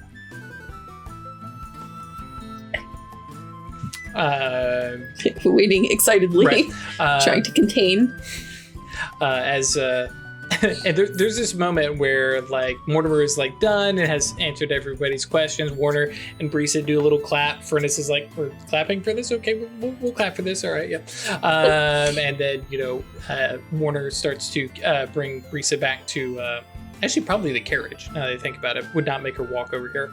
And you know, takes them back, and Furnace kind of makes his way down and kind of gives a wave, and then like Rilla and Jules are kind of looking at each other and then looking at your respective guests, and they're going, hang on. We're going to put a pin there. And Theo down at dinner. At this point, it's, sun has well and truly set. I don't know if there's any conversation or stuff that you wanted to do down there, other than the fact that you're probably hiding from Ike. Oh, Ike is there? Ike is there because Ike doesn't want to be alone at the manor, and he definitely doesn't want to be up at the telescope. So he is there with a couple of his buddies. Oh, shit. And he's not... Is he being well behaved, or is he being an ass? I mean, he's being Ike, which is kind of little A, kind of little B. He's pompous and a little bit, holier and mightier than thou. Probably not holier. Blustery? Yes. I was thinking of lusty, and I was like, what? No. Okay. Yeah. But for the most part, like, Ike doesn't have a reputation of being a bad guy, like in a emphasis bad guy villain kind of vibe. Though there's the people who are recognizing some of his like make money behavior. It's like, no, he's an asshole and a jerk, but he's not the kind of guy you gotta watch out for. He doesn't get physically violent, and he's not even all that abusive. He just thinks he's better than everybody. Yeah. Right. Well, if he's not being an aggressively asshole-ish individual, I'll just leave him to his own devices. Gotcha.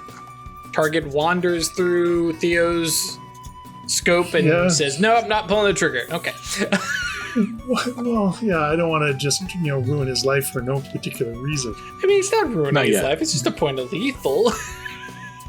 Anyways, yeah, it is definitely that. But yeah, for the most part, it's pretty low key. There is a lot of conversation about the fact that Mortimer and the Royal Society has begun their actual observations, and there's back and forth of like, it's a waste of time. What are we going to learn about a bunch of stars and planets in the sky? Who cares? Other people, well, I find this it's interesting, it's fascinating. Of course, there is, I believe, even as far back as like 1846, the idea of like, what if there's aliens, or things outside our understanding, at least. So yeah, there's that kind of conversation, and things kind of clean up and get wiped down. And Madame Robert accidentally calls you Isabel as you leave. It's like, thank you, Isabel, for Theo. I'm sorry, dear. All right. Is Ike still there when I'm leaving? Probably not. By the time, like, because you're probably there to help like clean things up and stuff like that. So no, he's definitely gone by then. All right. I think I want to head to the graveyard if there's time for that. Yeah. Yep. I was hoping that Legba would coincide with Theo before she did that. I mean, you could be there at the tavern. Okay, It's yeah, not he was hard planning on coming down in the evening to check in on Theo. Mhm. Oh, you know what? I realized why this didn't happen. Craig and I discussed this when you walked away, Drew. Mm-hmm. This conversation we had in the break. Anyway, Okay. right around the time of sundown, a little after or something like that, after having dinner with the rest of the Maroons, Legba wanted to come down to check in on Theo, and so first check at the tavern and then go to the wagon just to see how she's doing, considering what happened last night, right? Him finding out she's injured, and then it's like a little low on will. So, So yeah, it doesn't need to be a long conversation before the walk to the graveyard if you want. But yeah, I mean, if nothing else, Legba was there for the last part of service, and Cool. sitting at the bar and kind of being that, oh hey, there's a friendly face. Yeah. Yeah, so if you hung around until Theo's done, then definitely she could use the backup. Great. Excellent. He would come with. And of course, first ask. Inquire as to your well-being. I'm doing much better. And then just looking around to make sure no one's listening, she changes and says, Legba, would you mind accompanying me? Yes. Oh, no, he says, no, I would not mind. Yeah, I want to have a visit. The showdown. Yeah. And like I don't know how Theo's gonna work this out, but Yep. Gonna go kill a ghost. I believe the aspiration is resolve the ghost. Yeah, resolve the ghost, and I don't Deal know if with there's it. gonna be a way to talk to him. What do you So, mean? as we're walking, Theo says, "So I found out a little bit about our aggressive ghost. Do tell. He was a bit of a troublemaker and a miner, and apparently irritated his crew enough that the rumor is that a couple of them bumped him off one night between shifts. They murdered him. Yeah, No wonder he he's wasn't- restless. he was known for being a troublemaker and seemed to feel that the world or the universe owed him something and behaved accordingly. So I don't know if we can resolve that issue for him or if I just need to rip him to shreds. He wasn't communicative at all last time. And when he did communicate, he tried to kill you. Well, yeah, he recognized me. He became sentient enough to speak, but immediately went in the aggressive.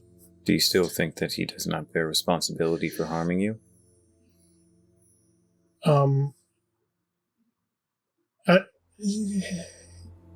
It's a gray area, but I'm less inclined to think so. All right. Well,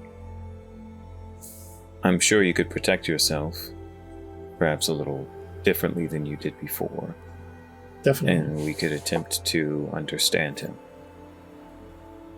Let's see what we can do.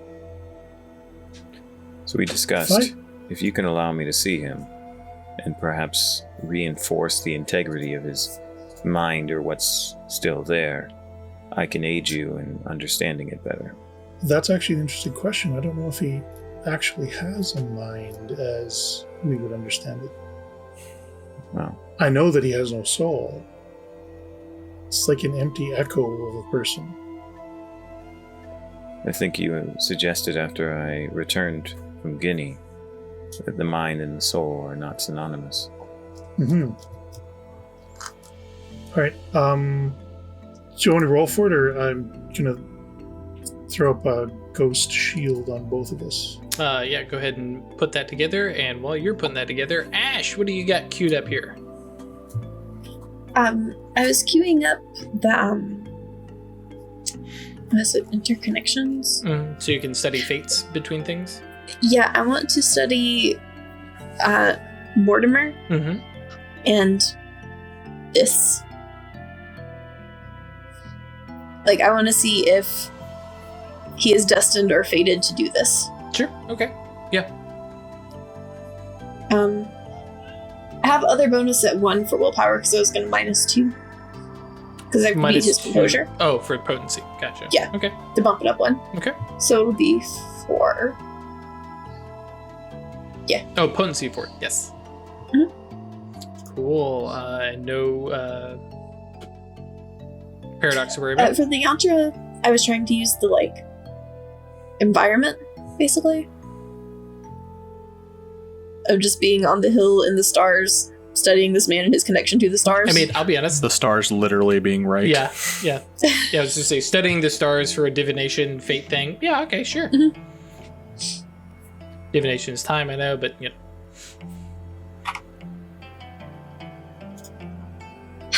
7 dice, no success. Woof. Do you want to spend another willpower and try again with 6 dice? That would be all my willpower. It's time to start leaning into your vice and virtue. Mm-hmm.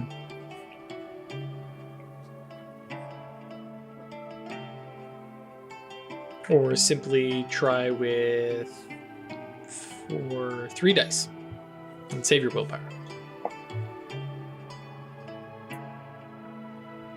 And Yeah, I'll try that. It would be 3. Mm-hmm. It's -3 from your willpower and then -1 for rolling And again. this one. There you There you go. go. One success. See, you didn't. 10, you know. 6, 6, 6. Yep. Good roll. This bodes well. And then Craig, you've got. You said this is Go Shield. Yep. So instant, scale, and then bonus from their. To withstand physical Okay. attacks. And so instant scale. Then you need also duration, unless you take a -2 for. Hang on. I did instant cast, advanced duration, advanced scale, and I think that's all I needed. So you didn't take the physical. yeah, so I'm overreaching by 2. And why did you increase the potency? Because it gives me. Did I not need to? Not that I'm aware of. It's This is a a Clash potency of Wills. spell. Right. Oh,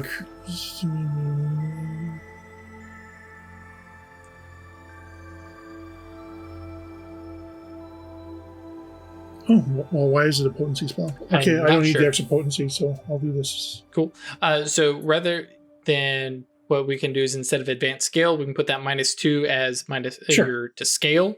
That works. And that gives us the same thing. Cool. So let me roll the paradox real quick, which is just the one. What yantras are you using? I was going to use the graveyard itself. Cool. And I'm stretching a little bit here, and I want to use Legba, because this is about protecting him as much as this is about me, so I kind of wanted to lean into... The issue to here that. is I'm cool with like, oh, I'm casting this on this person, I'm using it, but because that doesn't also cover you as the yantra, I don't Okay. think that's quite going to work. So I'll bump one down. Okay. And no paradox issues. So you're rolling 4, 2. Sorry, math. Yeah, so 4 dice without willpower. Okay. Cool. I'll take Got it. it. Awesome. So yes, you're both girded against ghosts. All right. Yeah. So you guys roll in to now. Of course, cannot see them currently. But yeah, roll into the graveyard cemetery. I can't remember which cemetery.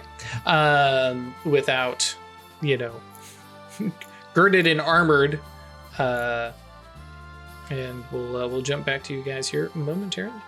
Ash, as you cast the spell upon yourself, and then begin to study Mortimer kind of from a distance, while Jules and Rilla begin to they kind of step aside and they start to talk about why is Isabel here? Well, why is Gisela here? And you have a moment to look at Mortimer, who's now kind of as everybody else started to leave, he turned back to the telescope, is viewing through it, and yeah, there's a couple different things and threads that are coming off of him, connections to you, to Isabel, to Gisela, to you are Gisela, to Rilla. Thank you, Rilla and Jules, and even to the telescope itself, to this spot. And then these kind of stretching tendril up into space. I'm kind of looking over, and the immediate, without doing an occult roll, okay, yeah, he is obsessed about this thing in space, which you're yeah, duh. He's been following this thing for years, and now has dragged 2 other people into it. The other kind of aspects that you see here, you see go with some colors here. You see this kind of red connection to Jules that gives you this ruin feel. Not like ruins, but as in to ruin someone. Gisela, not Gisela, sorry, Rilla. Why you two are the same, I don't know. But looks like a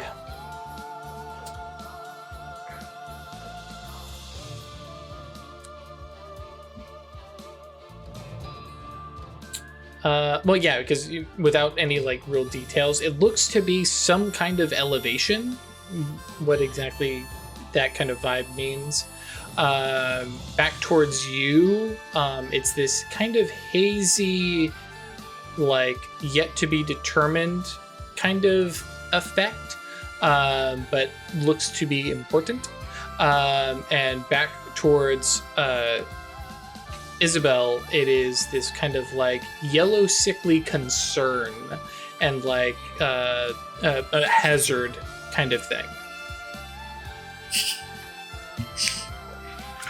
I identify as a fucking problem. Yeah, I was trying to see, like, does he have a destiny? Mortals can have those, yeah. Mortals can definitely have those. You don't see a destiny in the capital D kind of way, because that, with like the one that you have, that also has this doom that comes with it, or the potential for it. But yeah, you could, like I said, you can roll intellect plus occult to kind of sift through any of these particular connections.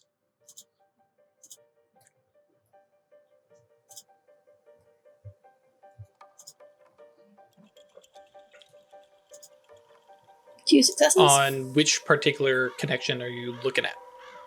I want to see his connection to whatever is Gotcha. up there. Upon like looking over this, you can see this, the obsession thing, and it comes with these other images of Mortimer being led on by a leash, almost, and just continually following this thing that he never catches. Maybe even another little image of a dog chasing its own tail. Like this is going to just drag him on and on. At least, this is his current destiny, as we mentioned in Discord. Like, yeah, once you start to look at stuff or change things might change. But yeah, that's definitely the vibe that you get. So it's like he's going to keep chasing this thing, and that may mean that he keeps studying and keeps learning more of it, but never gets the final study, which in modern science is like, yeah, no duh. But back then that could be like, oh, bummer guy. Yeah, the knowledge that you'll spend your whole life doing this and then never find it is... Well, not necessarily never find it, but never resolve. Yeah. You can work at this forever and never get your answer. Perfect, yes. The treadmill of scientific research. Yep. Yeah, my 3 were for instant duration of range. So I have it for a while. Mm-hmm. Yeah, and which also means you can look at other subjects and see what connection. Yeah, I want to look at the one from him and Jules. Okay, go ahead and roll intellect plus occult. That ruin. 2 successes. I can win these, apparently. Yeah.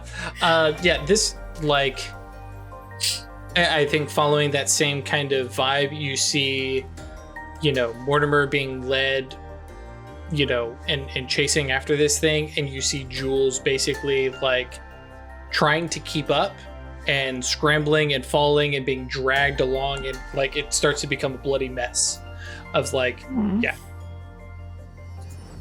This shouldn't be his destiny. He will be led to ruin. Pretty close, yeah. Okay. If you take a pause there, we've got another spell from Craig. I just look at Legba and this is going to get real. Before you do that, Okay. Legba's going to say, we are both uncertain if they have minds. So the easiest way to, or the first step is to check and see if there are minds here. Do you need to see to tell if there's a mind? No. Okay. So, Legba looks out at the graveyard, closes his eyes, places his hand on the handle of the Asun, and then reaches out to search for minds within a large space. Okay. I will queue up this spell. Mm-hmm. Shouldn't take me any time. Alright, so I need advanced duration and advanced scale and instant cast.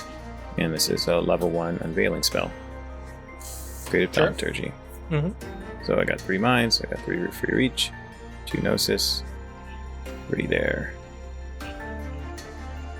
Don't need to increase potency or duration. And then scale. Okay. Go ahead. I don't mind you casting a spell, but is there a reason you're not just using your active mage sight? For minds? Yep. Oh, I guess that's a good point. Can he see a disembodied mind? Oh, okay, Okay. cool. I think I just misunderstood the function of mind sight in that context. That's why I Yeah. wanted to cast an unveiling spell. So, okay, cool. Then let's avoid the spell.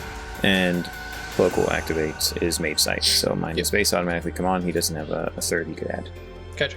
So as you just kind of open up and see, there are, you take on pandemonium. Oh yes, this place again, and the chains and stuff like that. And this is something, especially I think now that Legba has had experience and is learning about spirits and ghosts, and potentially now even having the revelation of that the Loa are different than what he had thought. Now you are starting to see these bundles of, to use the classic Mastigos vibe, these bundles of imps and roiling clouds of emotion. You're probably realizing, especially knowing, probably with Theo's help, well, that's where the ghost gate is, the death gate is. And seeing this roiling mass of, emotions and the same kind of thing that you would see from humans, which are far more expansive and multifaceted and featured, and instead just these small little handful that are clustered there. And then here next to the gravestone of Elliot, and then over there, and the couple different places that I'm sure as you guys are heading in, Theo was able to kind of prep you for. It's like, yeah, there are these things. They're not mines that previously you would have recognized as mines, but there are these, sliver aspects of, what had been probably human minds, and also going off of what Theo had told you about them being fragments of souls, not the full thing. There's probably some little gears that can turn and be like, okay, so they're not minds in the full like human capacity, but they definitely have thoughts. They are thinking beings. So, cool. Legba recognizes that and then turns to Theo, right, and says, they are thinking beings, and he says, there are thinking beings here. And he points to the gravestone of Elliot and says, including him. Well, that gives me a lot of hope then that maybe we can resolve this without violence.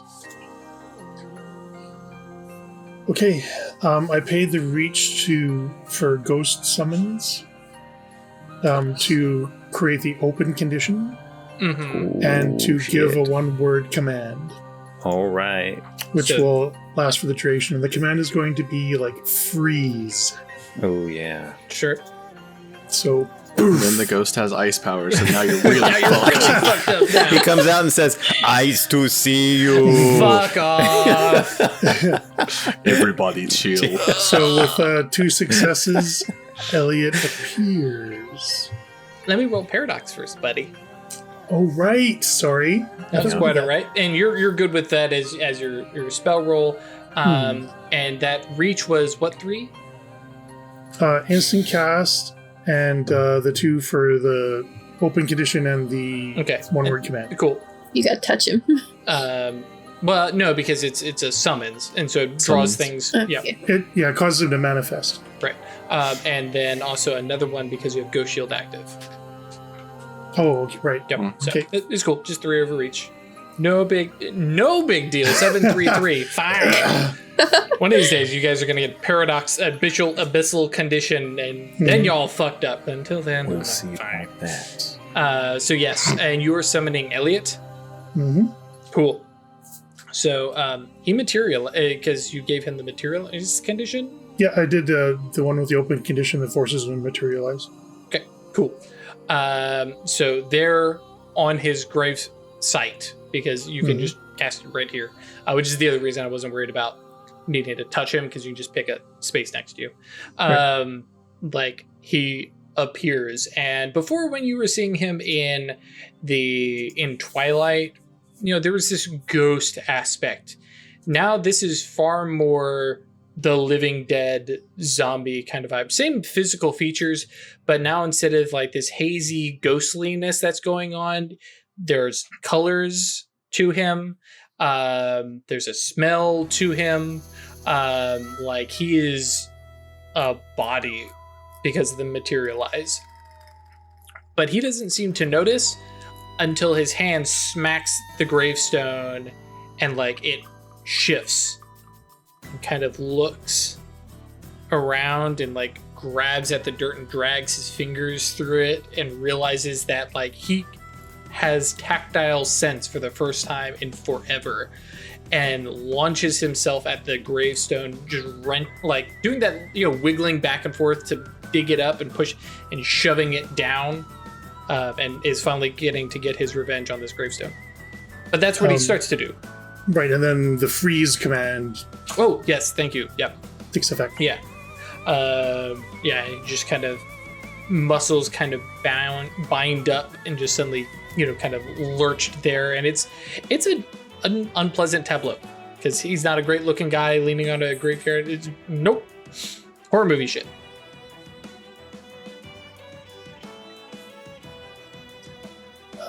It's a duration spell, so I have 3 turns. Oh, you didn't take advanced duration. Gotcha. No, not for that. So we'll be quick. Hey, what was your reach then? Instant Instant and the 2. Yep, okay. Yeah. But he's immobile there for 3 turns. He is summoned for 3 turns. Yeah. Right, but the command word applies for the duration of the spell. Mm-hmm. Okay. We only have 9 seconds to talk to him. Yeah, I didn't think this was going to be a talking situation, but we can try. Got 9 seconds. Start now. Go. Yep. Always cast it again. Yeah, Elliot. Can you hear me? Yeah, his head snaps like towards you. All the way around. Yeah. You know what happened to you. Why are you staying? I'm going to have to cast it again, aren't I? Because he's stalling. No, this is not him stalling. Okay. This is me stalling. Okay. Because he has a very visceral and immediate reaction.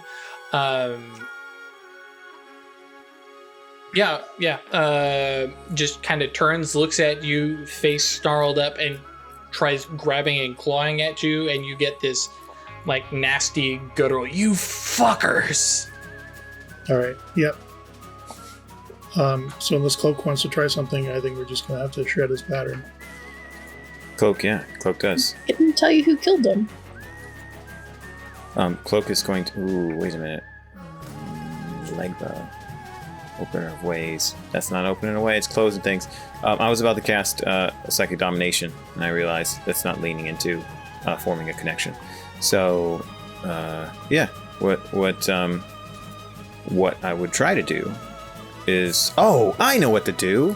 Finally I get to make the role I made the character for. Cloak is, of course, present, right, and trying to embody Legba, and looks at Elliot as he launches us and says, "You will listen to us and tell us what we want to know." And I'm going to roll intimidation. There we go. Yeah. Absolutely. All right. So I'm going to spend a willpower to make this rote, Cool. because I finally get to do the thing.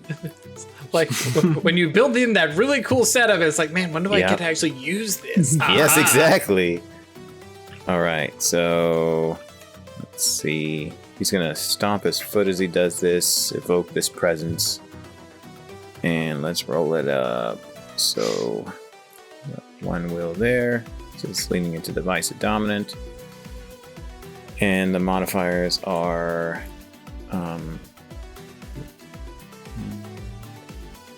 it's 4... Okay. Oh, wait. Root. Great. Hell yeah.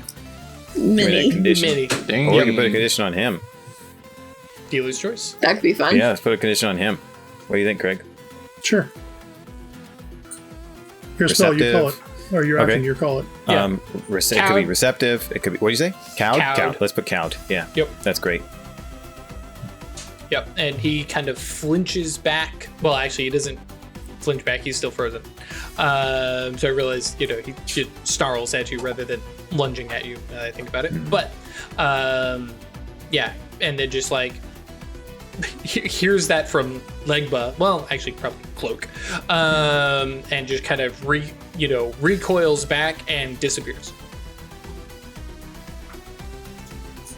About 9 seconds. Oh, that's my 9 seconds. Right. Okay. Legba turns back to Theo, and then with an elaborate and courteous flourish says, "Will you do the honors?" Sure.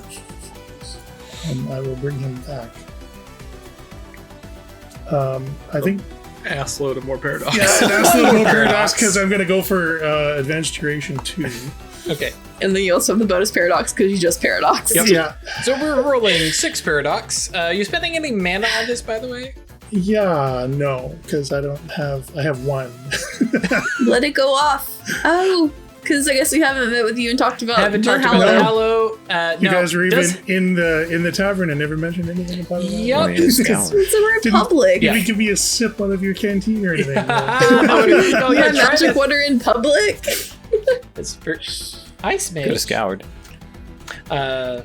I already had lots of wounds already. But Mary, because you can do Oh, no, but not- attributes. Yeah, exactly. He's got Yeah, other I wouldn't- I things. mean, you're already Strength. lumbering around, so I thought it wouldn't seem strange to people. You seem a little less strong. Oh, paradox. All right, roll your wisdom, bud. Oh shit! Conditions. Oh, so That's close to that 4 exceptional, successes. though. Oh Eight. God, I know, right? That 8. I can't add willpower to that, can I? Nope. Yeah, that's a. We roll an 8. Yes! Perfect. Smoking! That's what I'm talking about. I mean, he rolled 4 on 6 dice, and Yeah. 4 on 8. 4 on 8. Sure. Seems fine. Seems fitting. Oh yeah, no, it's absolutely, but it's She just does like take- I can't give. She does take paradox. 4 bashing Yep, 4 damage. resistant True. bashing. 4 resistant bashing damage. How are you on wound penalties now? I'm now at a -1 wound penalty. All right. So you can totally roll your spell again. So it's another 7. Though of course you got to spend another willpower. But 6 because of my wound penalty. Correct. Thank you. I'll take it. Just shy of Well the done. hell? just shy of a exceptionalism. I refuse to roll any more dice for the rest of this. It ain't gonna go well. Yeah, all the successes ended up over here with Craig. What a surprise! I I swear. had a bunch of good ones at the All beginning. right, so now we Yes. have some time to actually do Right. some interaction. Yep. Because now you have him for a week. Okay. And he's cowed. Um, What is the command? This time. the command is just stay. So he's just got to stay, but he can still move and talk and that kind of stuff. This might be the You imago just I'm can't having. jump That he at just you. has to stay in that spot. Okay, cool. I like that. Who killed you? Elliot.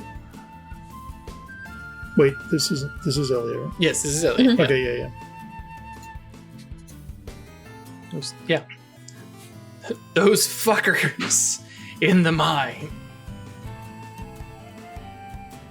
Roll Gnosis plus Death. Sure.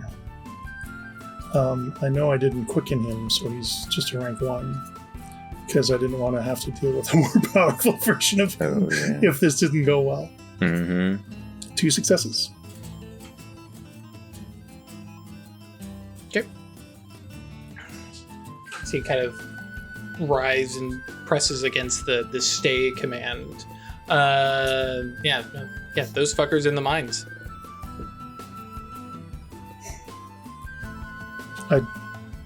I think there's nothing we can do for him. Is that Theo talking to Legba? Yeah. Okay. Why do you say that after one response?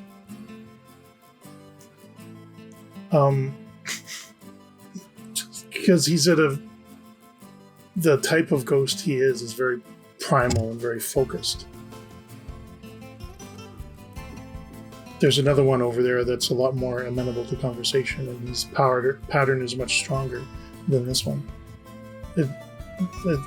My interaction with them is they've been almost just acting on instinct based on the moment of their death or whatever caused them to be. I don't know that we're going to get much out of him, and I don't want to make him any stronger in case we have to fight him. Well, he has thoughts. Why is he here in the first place? What keeps him here? What chains him to this place? We can ask. We have time. Alright, so then Legbub will turn to Elliot and say, "We wish to help you. If you do not work with us, we will destroy you. You are at a crossroads. The easy route is to go off elsewhere, where you will no longer suffer torment." We're That's newbie what maybe Cloak it's just for the Twitch Yeah, folks. that's We what don't know what's Cloak actually thinks. He doesn't know what's going on in the underworld, That's right, everybody? Spoilers, the So underworld sucks. It's worse. He says, "You are chained here, perhaps because of your obsession over the murder you unduly suffered. What you should also recognize is that your death was a consequence of your actions, even though you might not have deserved the circumstances." Yeah, no, Elliot, it's more snarling. Fuck you, nobody wants to help Rank me. 1 ghost. I just said we want to help you. I did not lie to you. You're gonna double murder me. You're already dead. I think that comment actually kind of rocks him back a little bit, and he looks at himself. And then, like, there's this moment of revelation where he's realizing, and then he snaps, and he's turning and he's grabbing at the gravestone and just picking up and starts smashing it down at his grave, effectively. Is the evolution of motion that you've seen previously, Theo. And that was the reality that he's been trapped in since his death. He's trying to smash that gravestone. Deny the fact that he's dead. Go get it, buddy. You got it. Okay, so as he's doing that, Cloak says, "Destroying the marker of your death does not eliminate your death." Elliot, I'm gonna open my shirt a bit and show him the bullet wound. Right. Is that what they're calling him these days? And she'll say, I was in your position.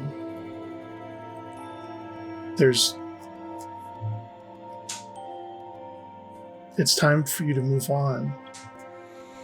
So as you speak to him, say his name, get his attention again, as kind of shake him back out of the thing. What's your defense? Well, it depends on if I have reflexively enabled my armor or not. Or you can. But my defense is 3. And none of your armor affects your defense. Yeah. Okay. Yeah. Matter gives you straight up armor. You ain't Mastigos anymore, buddy. Never was a Mastigos. I mean, All Acanthus. right. But I know yeah, they're the same in your mind, Chris. You had space armor. We're all though. non-Abrimoi. yeah. But Yeah. the I'm just gravestone gets flung at you. Oh, okay.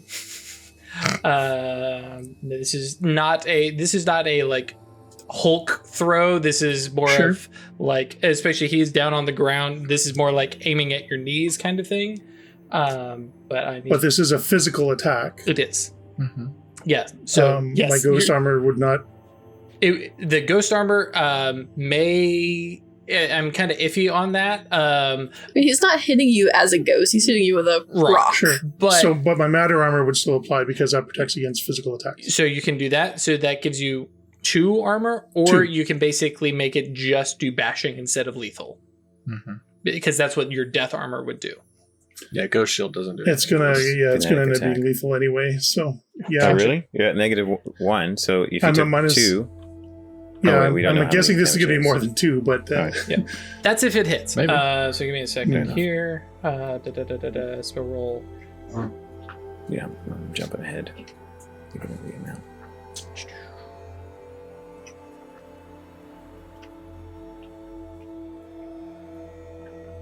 and it's not like a sharp-edged weapon or anything. It's going to do bashing anyway. Right? Do baseball bats do lethal? So will a gravestone. Yep. A big rock. Yeah, big rock. Yeah, but this is more temper tantrum than like it's guaranteed to kill you kind of thing, or guaranteed to hit you. Because he's got total, because he's rank 1, 8 dots max across his 3 attributes, and he's not even that Oh, yeah, scary. that's right. So yeah, okay. You had how much defense? 3? 3. Okay, so okay. Oh, that's right. Noctowl mentions that Ghost Shield could protect against ghost physical attacks.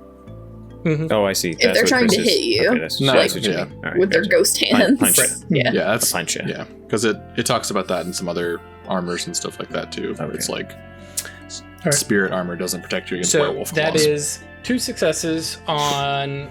Man, how much damage? I don't really think this is going to do all that much damage, because it's not like a high speed. It's probably a plus. It's probably just +0 lethal. That's probably fair, Right. yeah, because it's not Yeah, going to have provides that one. much. So 2 lethal, and you're activating. Oh, actually, you're activating If your matter. matter would just eliminate Matter. that. Matter armor. Which You're is- fine. Yeah, absorb So, it. but that also means bye to your last mana. Yeah. Right. Is it? So Hey, just reflexively, you see like Theo's clothes become very stiff. Mm. Right. They all just and they take on sort of a sheen of like there isn't plastic, but like plasticky kind of look to them. Yep. And yeah, it just, the thing hits your legs, and there's impact, like you move a little bit and it kind of thumps, and it's like now it's resting on your foot. It's like, well, that's irritating, move your foot kind of thing, you know. But you know, Elliot just like looks at you, and then like gravestone thrown, turns back to his grave and starts digging at it. All right. Well, unless you have any other ideas, I think the best thing we can do for him is put him out of his misery. Well, is he digging for something? What are It you seems- digging for, Elliot?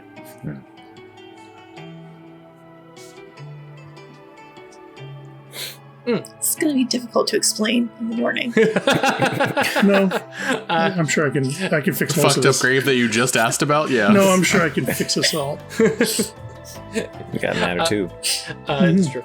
But yeah, as he's digging and growling, and you're not quite sure if he's actually responding to you so much as just speaking aloud, but gonna get them, gonna show them, and digging, and like, again, this guy's like, he's just lying on the dirt, so it's this like dragging and you know, pulling it past his chest to either side of him. All right. Cloak says, if you wanted one more chance to talk to him, I can render him into a calmer state. That might help. Legba nods, and then reaches out and is going to cast an improvised spell with the practice of what am I going to do? Superfecting. I think so. I think I want to just put him there as opposed to ruling his mind.